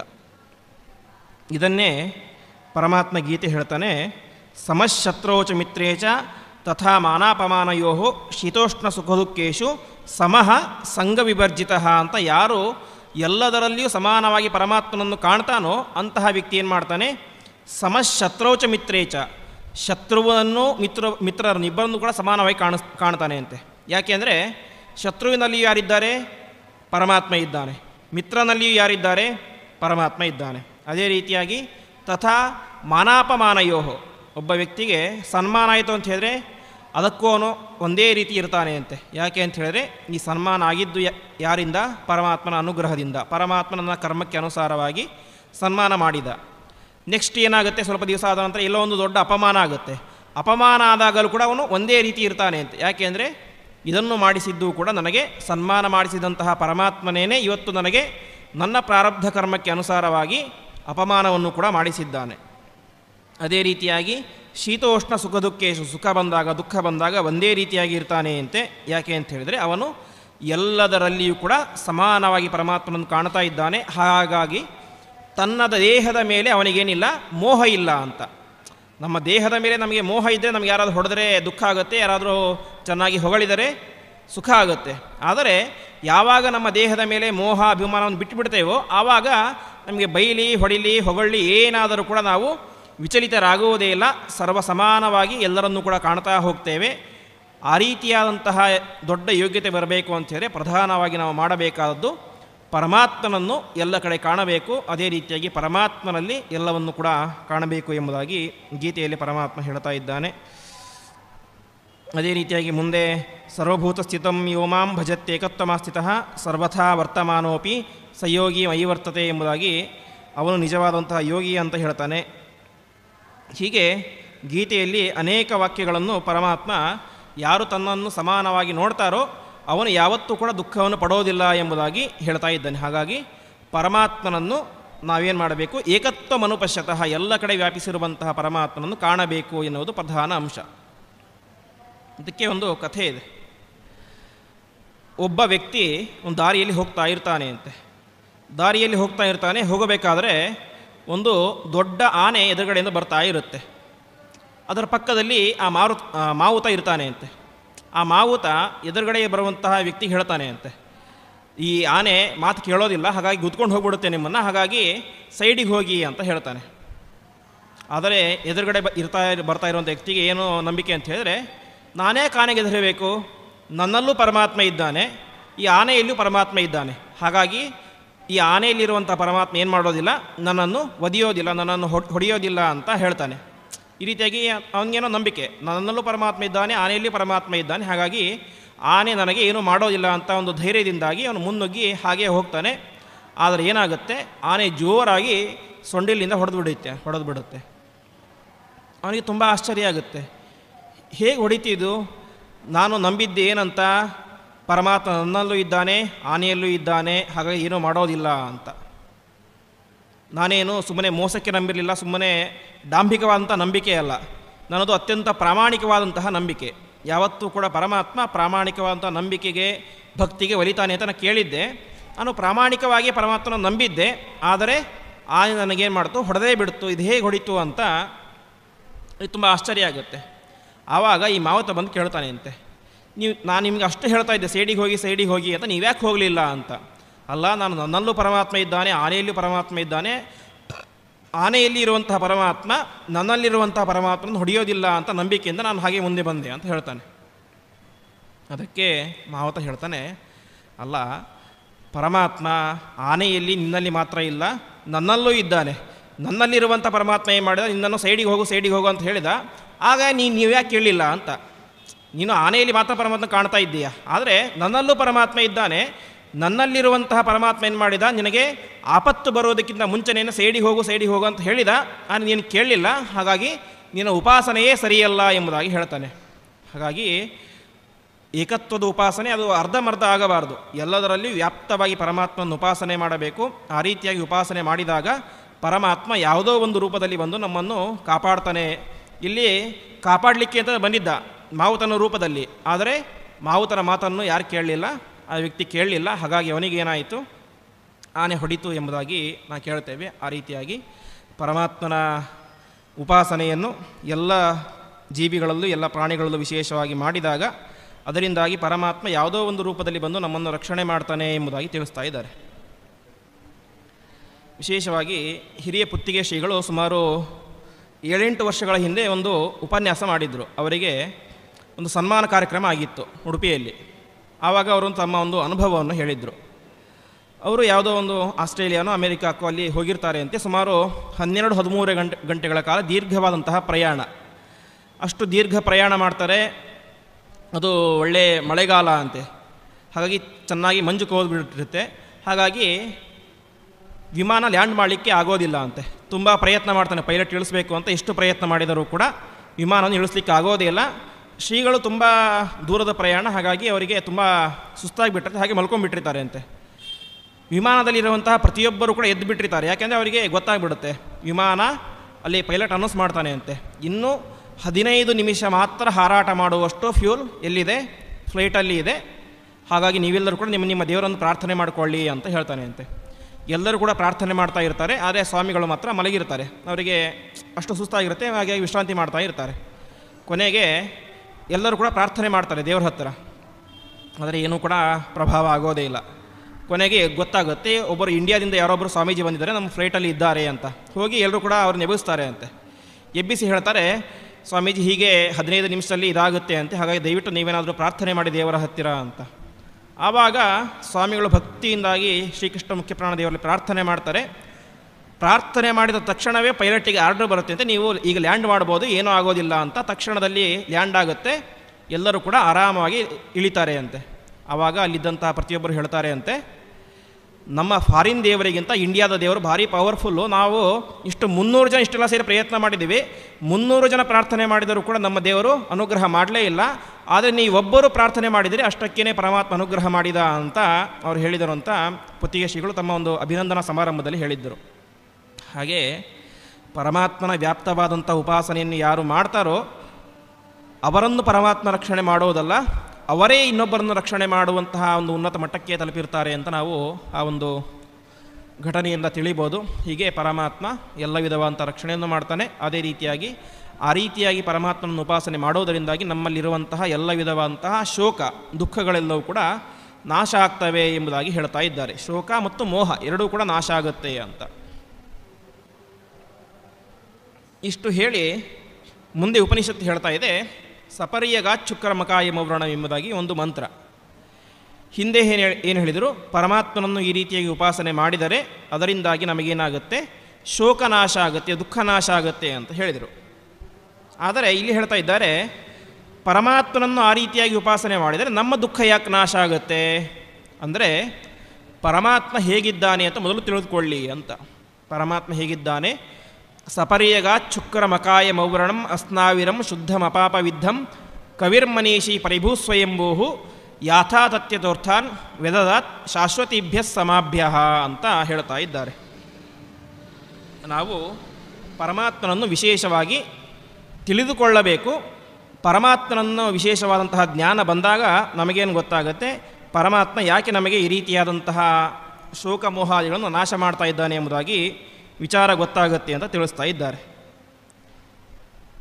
ಹಾಗಾದರೆ ನಾವು ಪರಮಾತ್ಮನ ಬಗ್ಗೆ ಜ್ಞಾನವನ್ನು ಪಡ್ಕೊಳ್ಬೇಕು ಅಂತ ಗೊತ್ತಾಯಿತು. ಆದರೆ ಗೀತೆಯಲ್ಲಿ ಪರಮಾತ್ಮ ಒಂದು ಪ್ರಧಾನ ಅಂಶವನ್ನು ಹೇಳ್ತಾನೆ. ಜ್ಞಾನ ಸುಮ್ಮನೆ ಯಾರ್ಯಾರಿಗೋ ಬರೋದಿಲ್ಲ ಅಂತೆ. ಜ್ಞಾನ ಬರಬೇಕು ಅಂದರೆ ಒಳ್ಳೆಯ ಯೋಗ್ಯತೆ ಇರಬೇಕು, ಅಷ್ಟು ಮಾತ್ರ ಪ್ರಧಾನ ಅಲ್ಲ, ನಮಗೆ ಬಂದಂತಹ ಜ್ಞಾನ ಫಲವನ್ನು ಕೊಡಬೇಕು, ಅದು ಸಿದ್ಧಿಯನ್ನು ಕೊಡಬೇಕು ಅಂತ ಹೇಳಿದ್ರೆ ಏನು ಬೇಕು, ಅದಕ್ಕೆ ಅನೇಕ ಯೋಗ್ಯತೆ ಬೇಕು ಎಂಬುದಾಗಿ ಪರಮಾತ್ಮ ಗೀತೆಯಲ್ಲಿ ಹೇಳ್ತಾನೆ. ಹಾಗಾಗಿ ಜ್ಞಾನ ಬರುವುದು ಅಷ್ಟು ಸುಲಭ ಅಲ್ಲ ಅಂತ. ಅದಕ್ಕೆ ಪರಮಾತ್ಮ 13ನೇ ಅಧ್ಯಾಯದಲ್ಲಿ ಒಂದು 20 ಅಂಶಗಳನ್ನು ಹೇಳ್ತಾನೆ. ಜ್ಞಾನ ಪಡೆಯಬೇಕಾದರೆ ನಮ್ಮಲ್ಲಿ ಯಾವ ಯಾವ ರೀತಿಯಾದಂತಹ ಯೋಗ್ಯತೆ ಇರಬೇಕು, ಆ ರೀತಿಯಾದಂತಹ ಯೋಗ್ಯತೆ ಇದ್ದಾಗ ಮಾತ್ರ ಜ್ಞಾನ ಬರುತ್ತೆ. ಬಂದಂತಹ ಜ್ಞಾನ ಅದು ನಮಗೇನು ಮಾಡುತ್ತೆ, ಫಲವನ್ನು ಕೊಡುತ್ತೆ ಅಂತ. ಯಾಕೆಂದರೆ ಜ್ಞಾನ ಬರುವುದು ಮಾತ್ರ ಅಲ್ಲ, ಆ ಜ್ಞಾನದಿಂದಾಗಿ ನಮಗೆ ಒಂದು ಸಿದ್ಧಿ ಬರಬೇಕು, ಫಲ ಸಿಗಬೇಕು, ಪರಮಾತ್ಮ ಅನುಗ್ರಹ ಮಾಡಬೇಕು. ಆ ರೀತಿಯಾಗಿ ಆದಾಗ ಮಾತ್ರ ನಾವು ಪಡೆದಿರುವಂತಹ ಜ್ಞಾನಕ್ಕೆ ಅದು ಸಾಫಲ್ಯ ಎಂಬುದಾಗಿ ಪರಮಾತ್ಮ ಗೀತೆಯಲ್ಲಿ ಹೇಳ್ತಾನೆ. ಅದಕ್ಕೆ ಒಟ್ಟು 20 ಅಂಶಗಳನ್ನು ಪರಮಾತ್ಮ ಹೇಳ್ತಾನೆ. ಅಮಾನಿತ್ವಂ ಅಡಂಭಿತ್ವಂ ಅಹಿಂಸಾ ಶಾಂತಿರಾರ್ಜವಂ ಆಚಾರ್ಯೋಪಾಸನಂ ಶೌಚಂ ಸ್ಥೈರ್ಯಮಾತ್ಮ ವಿನಿಗ್ರಹ ಅಂತ. ಮೊದಲನೇದು ಏನು ಅಂತ ಹೇಳಿದ್ರೆ ಅಮಾನಿತ್ವಂ ಅಂತ. ಅಮಾನಿತ್ವಂ ಶಬ್ದಕ್ಕೆ ಅರ್ಥ, ನಾವು ನಮಗೆ ಯಾರೋ ಸನ್ಮಾನ ಮಾಡ್ತಾರೆ ಅಂತ ಪರಮಾತ್ಮನ ಚೆನ್ನಾಗಿ ಹೊಗಳೋದು, ಇನ್ನೊಬ್ಬರು ಯಾರೋ ನಮ್ಮನ್ನು ಸನ್ಮಾನ ಮಾಡೋದಿಲ್ಲ ಅಂತ ಪರಮಾತ್ಮನ ಹೊಗಳೋದನ್ನು ಬಿಡ್ಬೋದು. ಈ ರೀತಿಯಾಗಿ ಯಾವುದೇ ರೀತಿಯಾದ ಕಾರ್ಯವನ್ನು ಮಾಡಬಾರ್ದು ಅಂತೆ.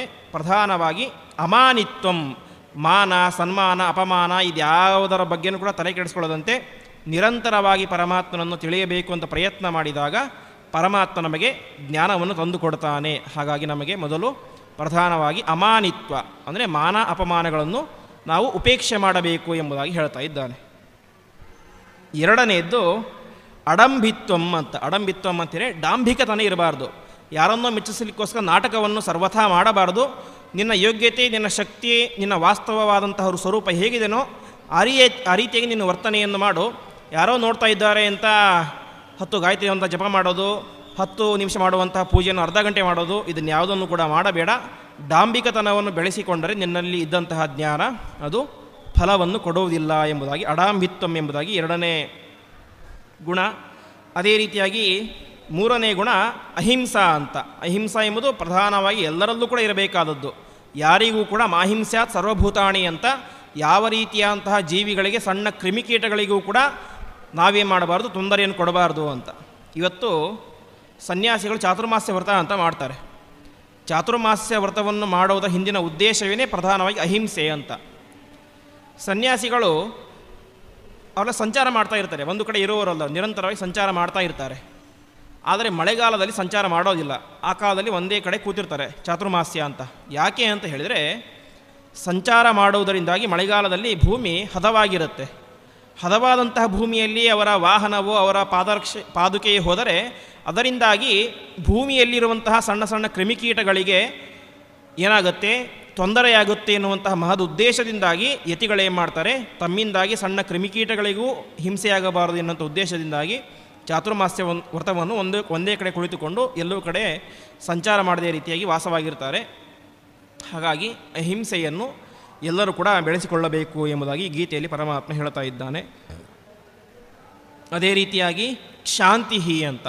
ಕ್ಷಾಂತಿ ಅಂತ ಹೇಳಿದರೆ, ಯಾರೇ ಒಬ್ಬರು ನಮ್ಮಗಳಿಗೆ ಅಪಕಾರ ಮಾಡಿದರೆ ಅವರಿಗೆ ನಾವು ಪ್ರತಿಯಾಗಿ ಅಪಕಾರ ಮಾಡಲಿಕ್ಕೆ ಹೋಗಬಾರ್ದು ಅಂತೆ. ಅವರೇನು ಮಾಡಿದರೂ ನಾವು ಸುಮ್ಮನೆ ಇರಬೇಕು. ಅವರಿಗೆ ಶಿಕ್ಷೆ ಕೊಡಲಿಕ್ಕೆ ಅಂತ ಕಾನೂನಿದೆ. ಆ ಕಾನೂನನ್ನು ಮೀರಿದಂತಹ ಪರಮಾತ್ಮ ಇದ್ದಾನೆ. ಹಾಗಾಗಿ ಯಾರೇ ನಮಗೆ ಏನನ್ನು ಬೈದರೆ, ಹೊಡೆದರೆ, ಏನೂ ಮಾಡಿದರೂ ಕೂಡ ಪ್ರತೀಕಾರ ಮಾಡದಂತೆ ಶಾಂತವಾಗಿ ಇರಬೇಕು ಎಂಬುದಾಗಿ ಇದು 4ನೇ ಗುಣ. ಮುಂದೆ 5ನೇದ್ದು ಆರ್ಜವಂ ಅಂತ. ಆರ್ಜವಂ ಅಂತ ಹೇಳಿದ್ರೆ ನೇರ ನಡೆನುಡಿ. ಮನಸ್ಸಿನಲ್ಲಿ ಏನಿದೆನೋ ಅದೇ ಬಾಯಲ್ಲಿ ಬರಬೇಕು. ನಾವು ಏನು ಹೇಳ್ತೇವೋ ಅದನ್ನೇ ನಮ್ಮ ನಡೆಯಲ್ಲಿ ಇರಬೇಕು. ಹಾಗಾಗಿ ಮನಸ್ಸಿನಲ್ಲೊಂದು, ಬಾಯಲ್ಲೊಂದು, ಕ್ರಿಯೆಯಲ್ಲೊಂದು ಯಾವತ್ತೂ ಆಗಬಾರ್ದು.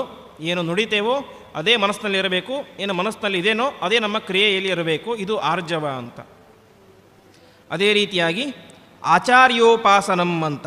ಆಚಾರ್ಯೋಪಾಸನಂ ಅಂತ ಹೇಳಿದ್ರೆ ಜ್ಞಾನಿಗಳ ಸೇವೆ. ಜ್ಞಾನಿಗಳ ಸೇವೆ ಅಂತ ಹೇಳಿದ್ರೆ ಜ್ಞಾನಿಗಳು ಯಾವತ್ತೂ ಕೂಡ ನಮಗೆ ಸುಲಭವಾಗಿ ಸಿಗೋದಿಲ್ಲ. ಆದರೆ ಸಿಕ್ಕಂತಹ ಜ್ಞಾನಿಗಳನ್ನು ನಾವು ಬಿಡಬಾರ್ದು ಅಂತೆ. ವಿಶೇಷವಾಗಿ ಅವರ ಸೇವೆಯನ್ನು ಮಾಡಬೇಕು. ಸೇವೆಯನ್ನು ಮಾಡಿದಾಗ ಮಾತ್ರ ಅವರು ಉಪದೇಶ ಮಾಡಿದಂತಹ ವಿದ್ಯೆ ನಮಗೆ ಫಲವನ್ನು ಕೊಡುತ್ತೆ. ಅದೇ ರೀತಿಯಾಗಿ ಶೌಚಂ ಅಂತ ಹೇಳಿದ್ರೆ ಶುಚಿತ್ವ. ವಿಶೇಷವಾಗಿ ಶುಚಿಯಾಗಿ ನಾವು ಇರಬೇಕು ಎಂಬುದಾಗಿ ತಿಳಿಸ್ತಾ ಇದ್ದಾರೆ. ಅದೇ ರೀತಿಯಾಗಿ ಸ್ಥೈರ್ಯ 9ನೇ ಗುಣ. ಸ್ಥೈರ್ಯ ಅಂತ ಹೇಳಿದ್ರೆ ಸ್ಥಿರವಾಗಿ ಇರಬೇಕು. ಏನೋ ಯಾವುದೋ ಒಂದು ಹೊಸ ಗ್ರಂಥವನ್ನು ಅಧ್ಯಯನ ಮಾಡಬೇಕು ಅಂತ ಶುರು ಮಾಡ್ತೇವೆ. ಶುರು ಮಾಡಿ ಸ್ವಲ್ಪ ದಿವಸ ಆದ ತಕ್ಷಣ ಬಿಟ್ಟು ಬಿಡ್ತೇವೆ. ಒಂದು ಯಾವುದೋ ವ್ರತ ಮಾಡ್ತಾ ಇರ್ತೇವೆ. ವ್ರತ ಮಾಡಿ ಸ್ವಲ್ಪ ದಿವಸ ಆದ ತಕ್ಷಣ ಬಿಟ್ಟು ಬಿಡ್ತೇವೆ. ಅಂದರೆ ಮಾಡಬೇಕು ಅನ್ನುವಂಥ ಮನಸ್ಸಿದೆ, ಆದರೆ ಮನಸ್ಸು ಗಟ್ಟಿಯಾಗಿ ಇಲ್ಲ. ಹಾಗಾಗಿ ಮನಸ್ಸನ್ನು ಮೊದಲು ನಾವು ಗಟ್ಟಿಯಾಗಿ ಮಾಡಿಕೊಳ್ಬೇಕು ಎಂಬುದಾಗಿ ತಿಳಿಸ್ತಾ, ಆತ್ಮವಿನಿಗ್ರಹ ಅಂದರೆ ಇಂದ್ರಿಯ ನಿಗ್ರಹವನ್ನು ನಾವು ಸಂಪಾದನೆ ಮಾಡಬೇಕು. ಅದೇ ರೀತಿಯಾಗಿ ಇಂದ್ರಿಯಾರ್ಥೇಶು ವೈರಾಗ್ಯ. ಇಂದ್ರಿಯದ ಅರ್ಥ ಅಂತ ಹೇಳಿದ್ರೆ ಕಣ್ಣಿಗೆ ಕಾಣಿಸೋದು ಯಾವುದು? ರೂಪ. ಕಿವಿಗೆ ಕೇಳಿಸುವುದು ಒಂದು ಯಾವುದೋ ಶಬ್ದ.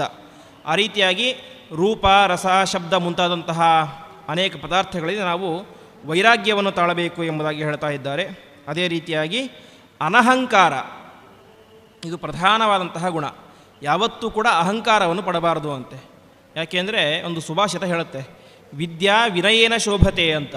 ನಮ್ಮಲ್ಲಿರುವಂತಹ ವಿದ್ಯೆ, ಜ್ಞಾನ ಅದು ಯಾವಾಗ ಶೈನ್ ಆಗುತ್ತೆ ಅಂತ ಹೇಳಿದರೆ ಅದರ ಜೊತೆ ವಿನಯ ಸೇರಿದಾಗ ನಮ್ಮಲ್ಲಿರುವಂತಹ ವಿದ್ಯೆ ಅದೇನಾಗುತ್ತೆ, ಹೊಳೆಯಲಿಕ್ಕೆ ಪ್ರಾರಂಭ ಆಗುತ್ತೆ ಅಂತೆ. ಅಹಂಕಾರ ಬಂದುಬಿಟ್ಟರೆ ನಮ್ಮ ಎಲ್ಲ ವಿದ್ಯೆಯು ಕೂಡ ನಾಶವಾಗಿ ಹೋಗುತ್ತೆ ಎಂಬುದಾಗಿ ತಿಳಿಸ್ತಾರೆ. ಹಾಗಾಗಿ ಅಹಂಕಾರವನ್ನು ಯಾವತ್ತೂ ಪಡಬಾರದು. ಅದೇ ರೀತಿಯಾಗಿ ಜನ್ಮ ಮೃತ್ಯು ಜರಾವ್ಯಾಧಿ ದುಃಖ ದೋಷ ಅನುದರ್ಶನಂ ಅಂತ. ನಮಗೆ ದುಃಖ ಆಗ್ತಾ ಇದೆ, ನಮಗೆ ಸುಖ ಆಗ್ತಾ ಇದೆ, ನನಗೆ ಮುಂದೆ ಮುಪ್ಪು ಬರುತ್ತೆ, ಸಾವು ಬರುತ್ತೆ ಅಂತ ಅದು ಯಾವುದರ ಬಗ್ಗೆನೂ ಕೂಡ ತಲೆ ಕೆಡಿಸಿಕೊಳ್ಳದಂತೆ ನಮ್ಮ ಕರ್ತವ್ಯವೇನು, ನಾವು ಯಾತಕ್ಕೋಸ್ಕರ ಹುಟ್ಟಿದ್ದೇವೆ ಅದನ್ನು ನಿರಂತರವಾಗಿ ಮಾಡ್ತಾ ಹೋಗಬೇಕು ಎಂಬುದಾಗಿ ಹೇಳ್ತಾ ಇದ್ದಾರೆ. ಅದೇ ರೀತಿಯಾಗಿ ಆಸಕ್ತಿ ಅಂತ. ಅಸಕ್ತಿ ಅಂತ ಹೇಳಿದರೆ, ಸಕ್ತಿ ಅಂತ ಹೇಳಿದರೆ ಅಟ್ಯಾಚ್ಮೆಂಟ್. ಅಸಕ್ತಿ ಅಂತ ಹೇಳಿದರೆ ಅಟ್ಯಾಚ್ಮೆಂಟ್ ಇಲ್ಲದೇ ಇರುವುದು. ನಮ್ಮ ಸುತ್ತಮುತ್ತಲಿರುವಂತಹ ಯಾವುದೇ ವಸ್ತುಗಳಲ್ಲಿ, ಪದಾರ್ಥಗಳಲ್ಲಿ ಅತಿಯಾದಂತಹ ಅಟ್ಯಾಚ್ಮೆಂಟನ್ನು ಬೆಳೆಸಿಕೊಳ್ಳದಂತೆ ಅದರ ಮೇಲೆ ನಾವು ವೈರಾಗ್ಯವನ್ನು ತಾಳಬೇಕು. ಅದೇ ರೀತಿಯಾಗಿ ಅನಭಿಶ್ವಂಗ ಪುತ್ರದಾರ ಗೃಹ ಆದಿಶು ಅಂತ. ನಮ್ಮ ಹೆಂಡತಿ, ಮಕ್ಕಳು, ಮನೆ, ಮಠ ಇದರ ಮೇಲೆ ಅತಿಯಾದಂತಹ ಅಟ್ಯಾಚ್ಮೆಂಟ್ ಇರಬಾರ್ದು ಅಂತ. ಅಟ್ಯಾಚ್ಮೆಂಟೇ ಇರಬಾರ್ದು ಅಂತ ಅರ್ಥ ಅಲ್ಲ. ಅತಿಯಾದಂತಹ ಅಟ್ಯಾಚ್ಮೆಂಟನ್ನು ಮಡದಿ ಮಕ್ಕಳ ಮೇಲೂ ಕೂಡ ಬೆಳೆಸಿಕೊಳ್ಳಬಾರದು. ಅದೇ ರೀತಿಯಾಗಿ ನಿತ್ಯಂಚ ಸಮಚಿತ್ತತ್ವಂ ಇಷ್ಟ ಅನಿಷ್ಟ ಉಪಪತ್ತಿಷು ಅಂತ. ನಮಗೆ ಇಷ್ಟವೇ ಬರಲಿ, ಕಷ್ಟವೇ ಬರಲಿ, ಸುಖವೇ ಆಗಲಿ, ದುಃಖವೇ ಆಗಲಿ ಅವನ್ನು ಸಮಾನವಾಗಿ ನೋಡಬೇಕು. ಅದೇ ರೀತಿಯಾಗಿ ಮೈಚ ಅನನ್ಯ ಯೋಗಿಯನ ಭಕ್ತಿ ಅವ್ಯಭಿಚಾರಿಣಿ ಅಂತ. ಪರಮಾತ್ಮನಲ್ಲಿ ಅನನ್ಯವಾದಂತಹ ಭಕ್ತಿಯನ್ನು ಮಾಡಬೇಕು ಎಂಬುದಾಗಿ ತಿಳಿಸ್ತಾ ಇದ್ದಾರೆ. ಭಕ್ತಿ ಎನ್ನುವಂತಹ ಶಬ್ದಕ್ಕೆ ಅರ್ಥ ಏನು ಅಂತ ಮಧ್ವಾಚಾರ್ಯರು ತತ್ವ ನಿರ್ಣಯದಲ್ಲಿ ಒಂದು ಪ್ರಧಾನವಂತ ಮಾತನ್ನು ಹೇಳ್ತಾರೆ. ಏನು ಅಂತ ಹೇಳಿದರೆ, ವಿಶೇಷವಾಗಿ ನಾವು ನಮ್ಮ ಆತ್ಮೀಯರಲ್ಲಿ, ಹೆಂಡತಿ ಗಂಡನಲ್ಲಿ ಮಾಡ್ತಾಳೆ, ಗಂಡ ಹೆಂಡತಿಯಲ್ಲಿ ಮಾಡ್ತಾನೆ. ಅದೇ ರೀತಿಯಾಗಿ ಮಕ್ಕಳಲ್ಲಿ ಮಾಡ್ತಾರೆ.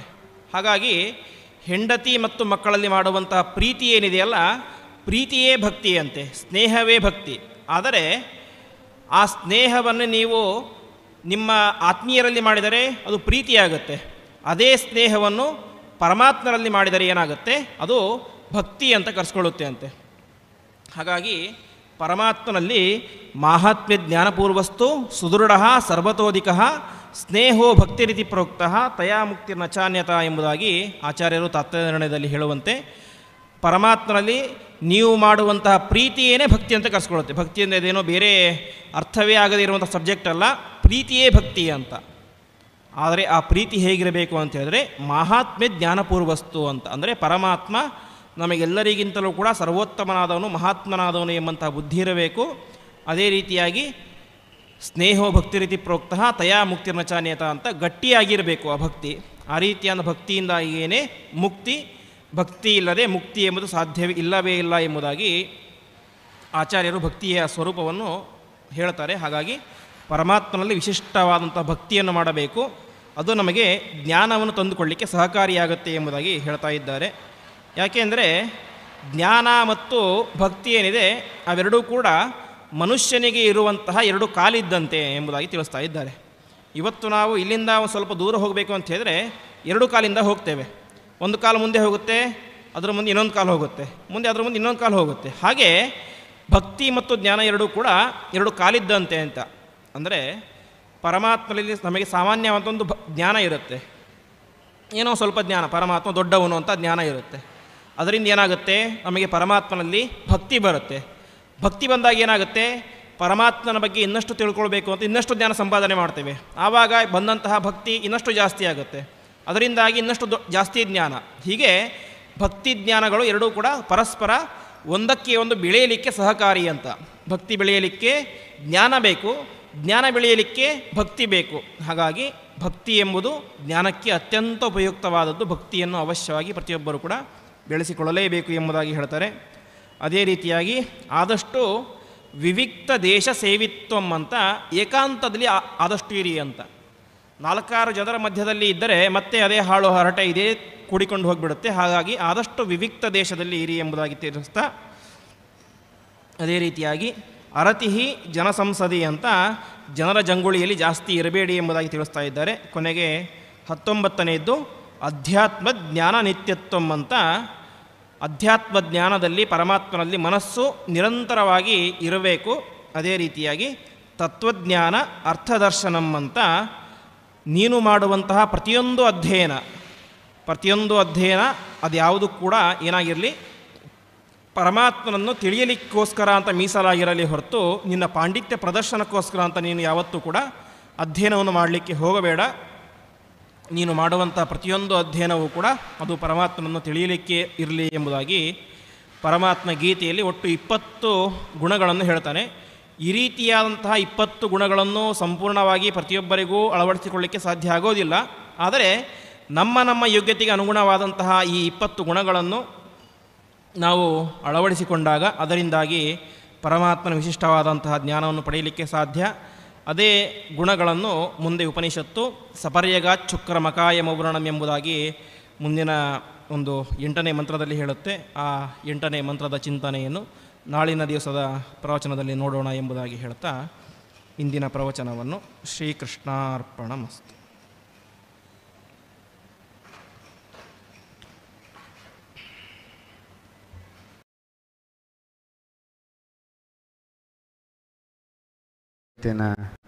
ಚಿಂತನೆಯನ್ನು ಭಗವಂತನ ಸರ್ವವ್ಯಾಪ್ತತ್ವ, ಸರ್ವಾಂತರ್ಯಾಮಿತ್ವ, ಭಗವಂತನನ್ನು ಪಂಡಿತರು ಸಮತ್ವದಿಂದ ಯಾವ ರೀತಿ ನೋಡ್ತಾರೆ ಇತ್ಯಾದಿಗಳೆಲ್ಲ ವಿಚಾರಗಳನ್ನು ಮತ್ತು ಸಾಧನೆಯಲ್ಲಿ ಬೇಕಾಗುವಂತಹ ಒಂದು ದೈವಿ ಸಂಪತ್ತು ಯಾವುದರಿಂದ ಭಗವಂತನ ಭಕ್ತಿ ಜಾಸ್ತಿಯಾಗಿ ಅದರಿಂದ ಸಾಧನೆಯಲ್ಲಿ ಹೆಚ್ಚಳ ಉಂಟಾಗ್ತದೆ ಇತ್ಯಾದಿ ವಿಚಾರಗಳನ್ನೆಲ್ಲ ಬಹಳ ಸುಂದರವಾಗಿ ಶಾಸ್ತ್ರೀಯವಾದ ಹಿನ್ನೆಲೆಯಲ್ಲಿ ನಿರೂಪಣೆ ಮಾಡಿದಂತಹ ಪಂಡಿತರಾದಂತಹ ಶ್ರೀಹರಿ ಆಚಾರ್ಯ ಪೂಜಾರ್ ಇವರಿಗೆ ಶ್ರೀಕೃಷ್ಣ ಮಠದ ಪರವಾಗಿ ಎಲ್ಲ ಶ್ರೋತೃಗಳ ಪರವಾಗಿ ತುಂಬ ಹೃದಯದ ಧನ್ಯವಾದಗಳನ್ನ ಈ ಸಂದರ್ಭದಲ್ಲಿ ಅರ್ಪಣೆ ಮಾಡ್ತಾ ಮತ್ತೆ ನಾಳೆ 5 ಗಂಟೆಗೆ ಸೇರೋಣ. ಶ್ರೀಕೃಷ್ಣ ಅರ್ಪಣಮಸ್ತು.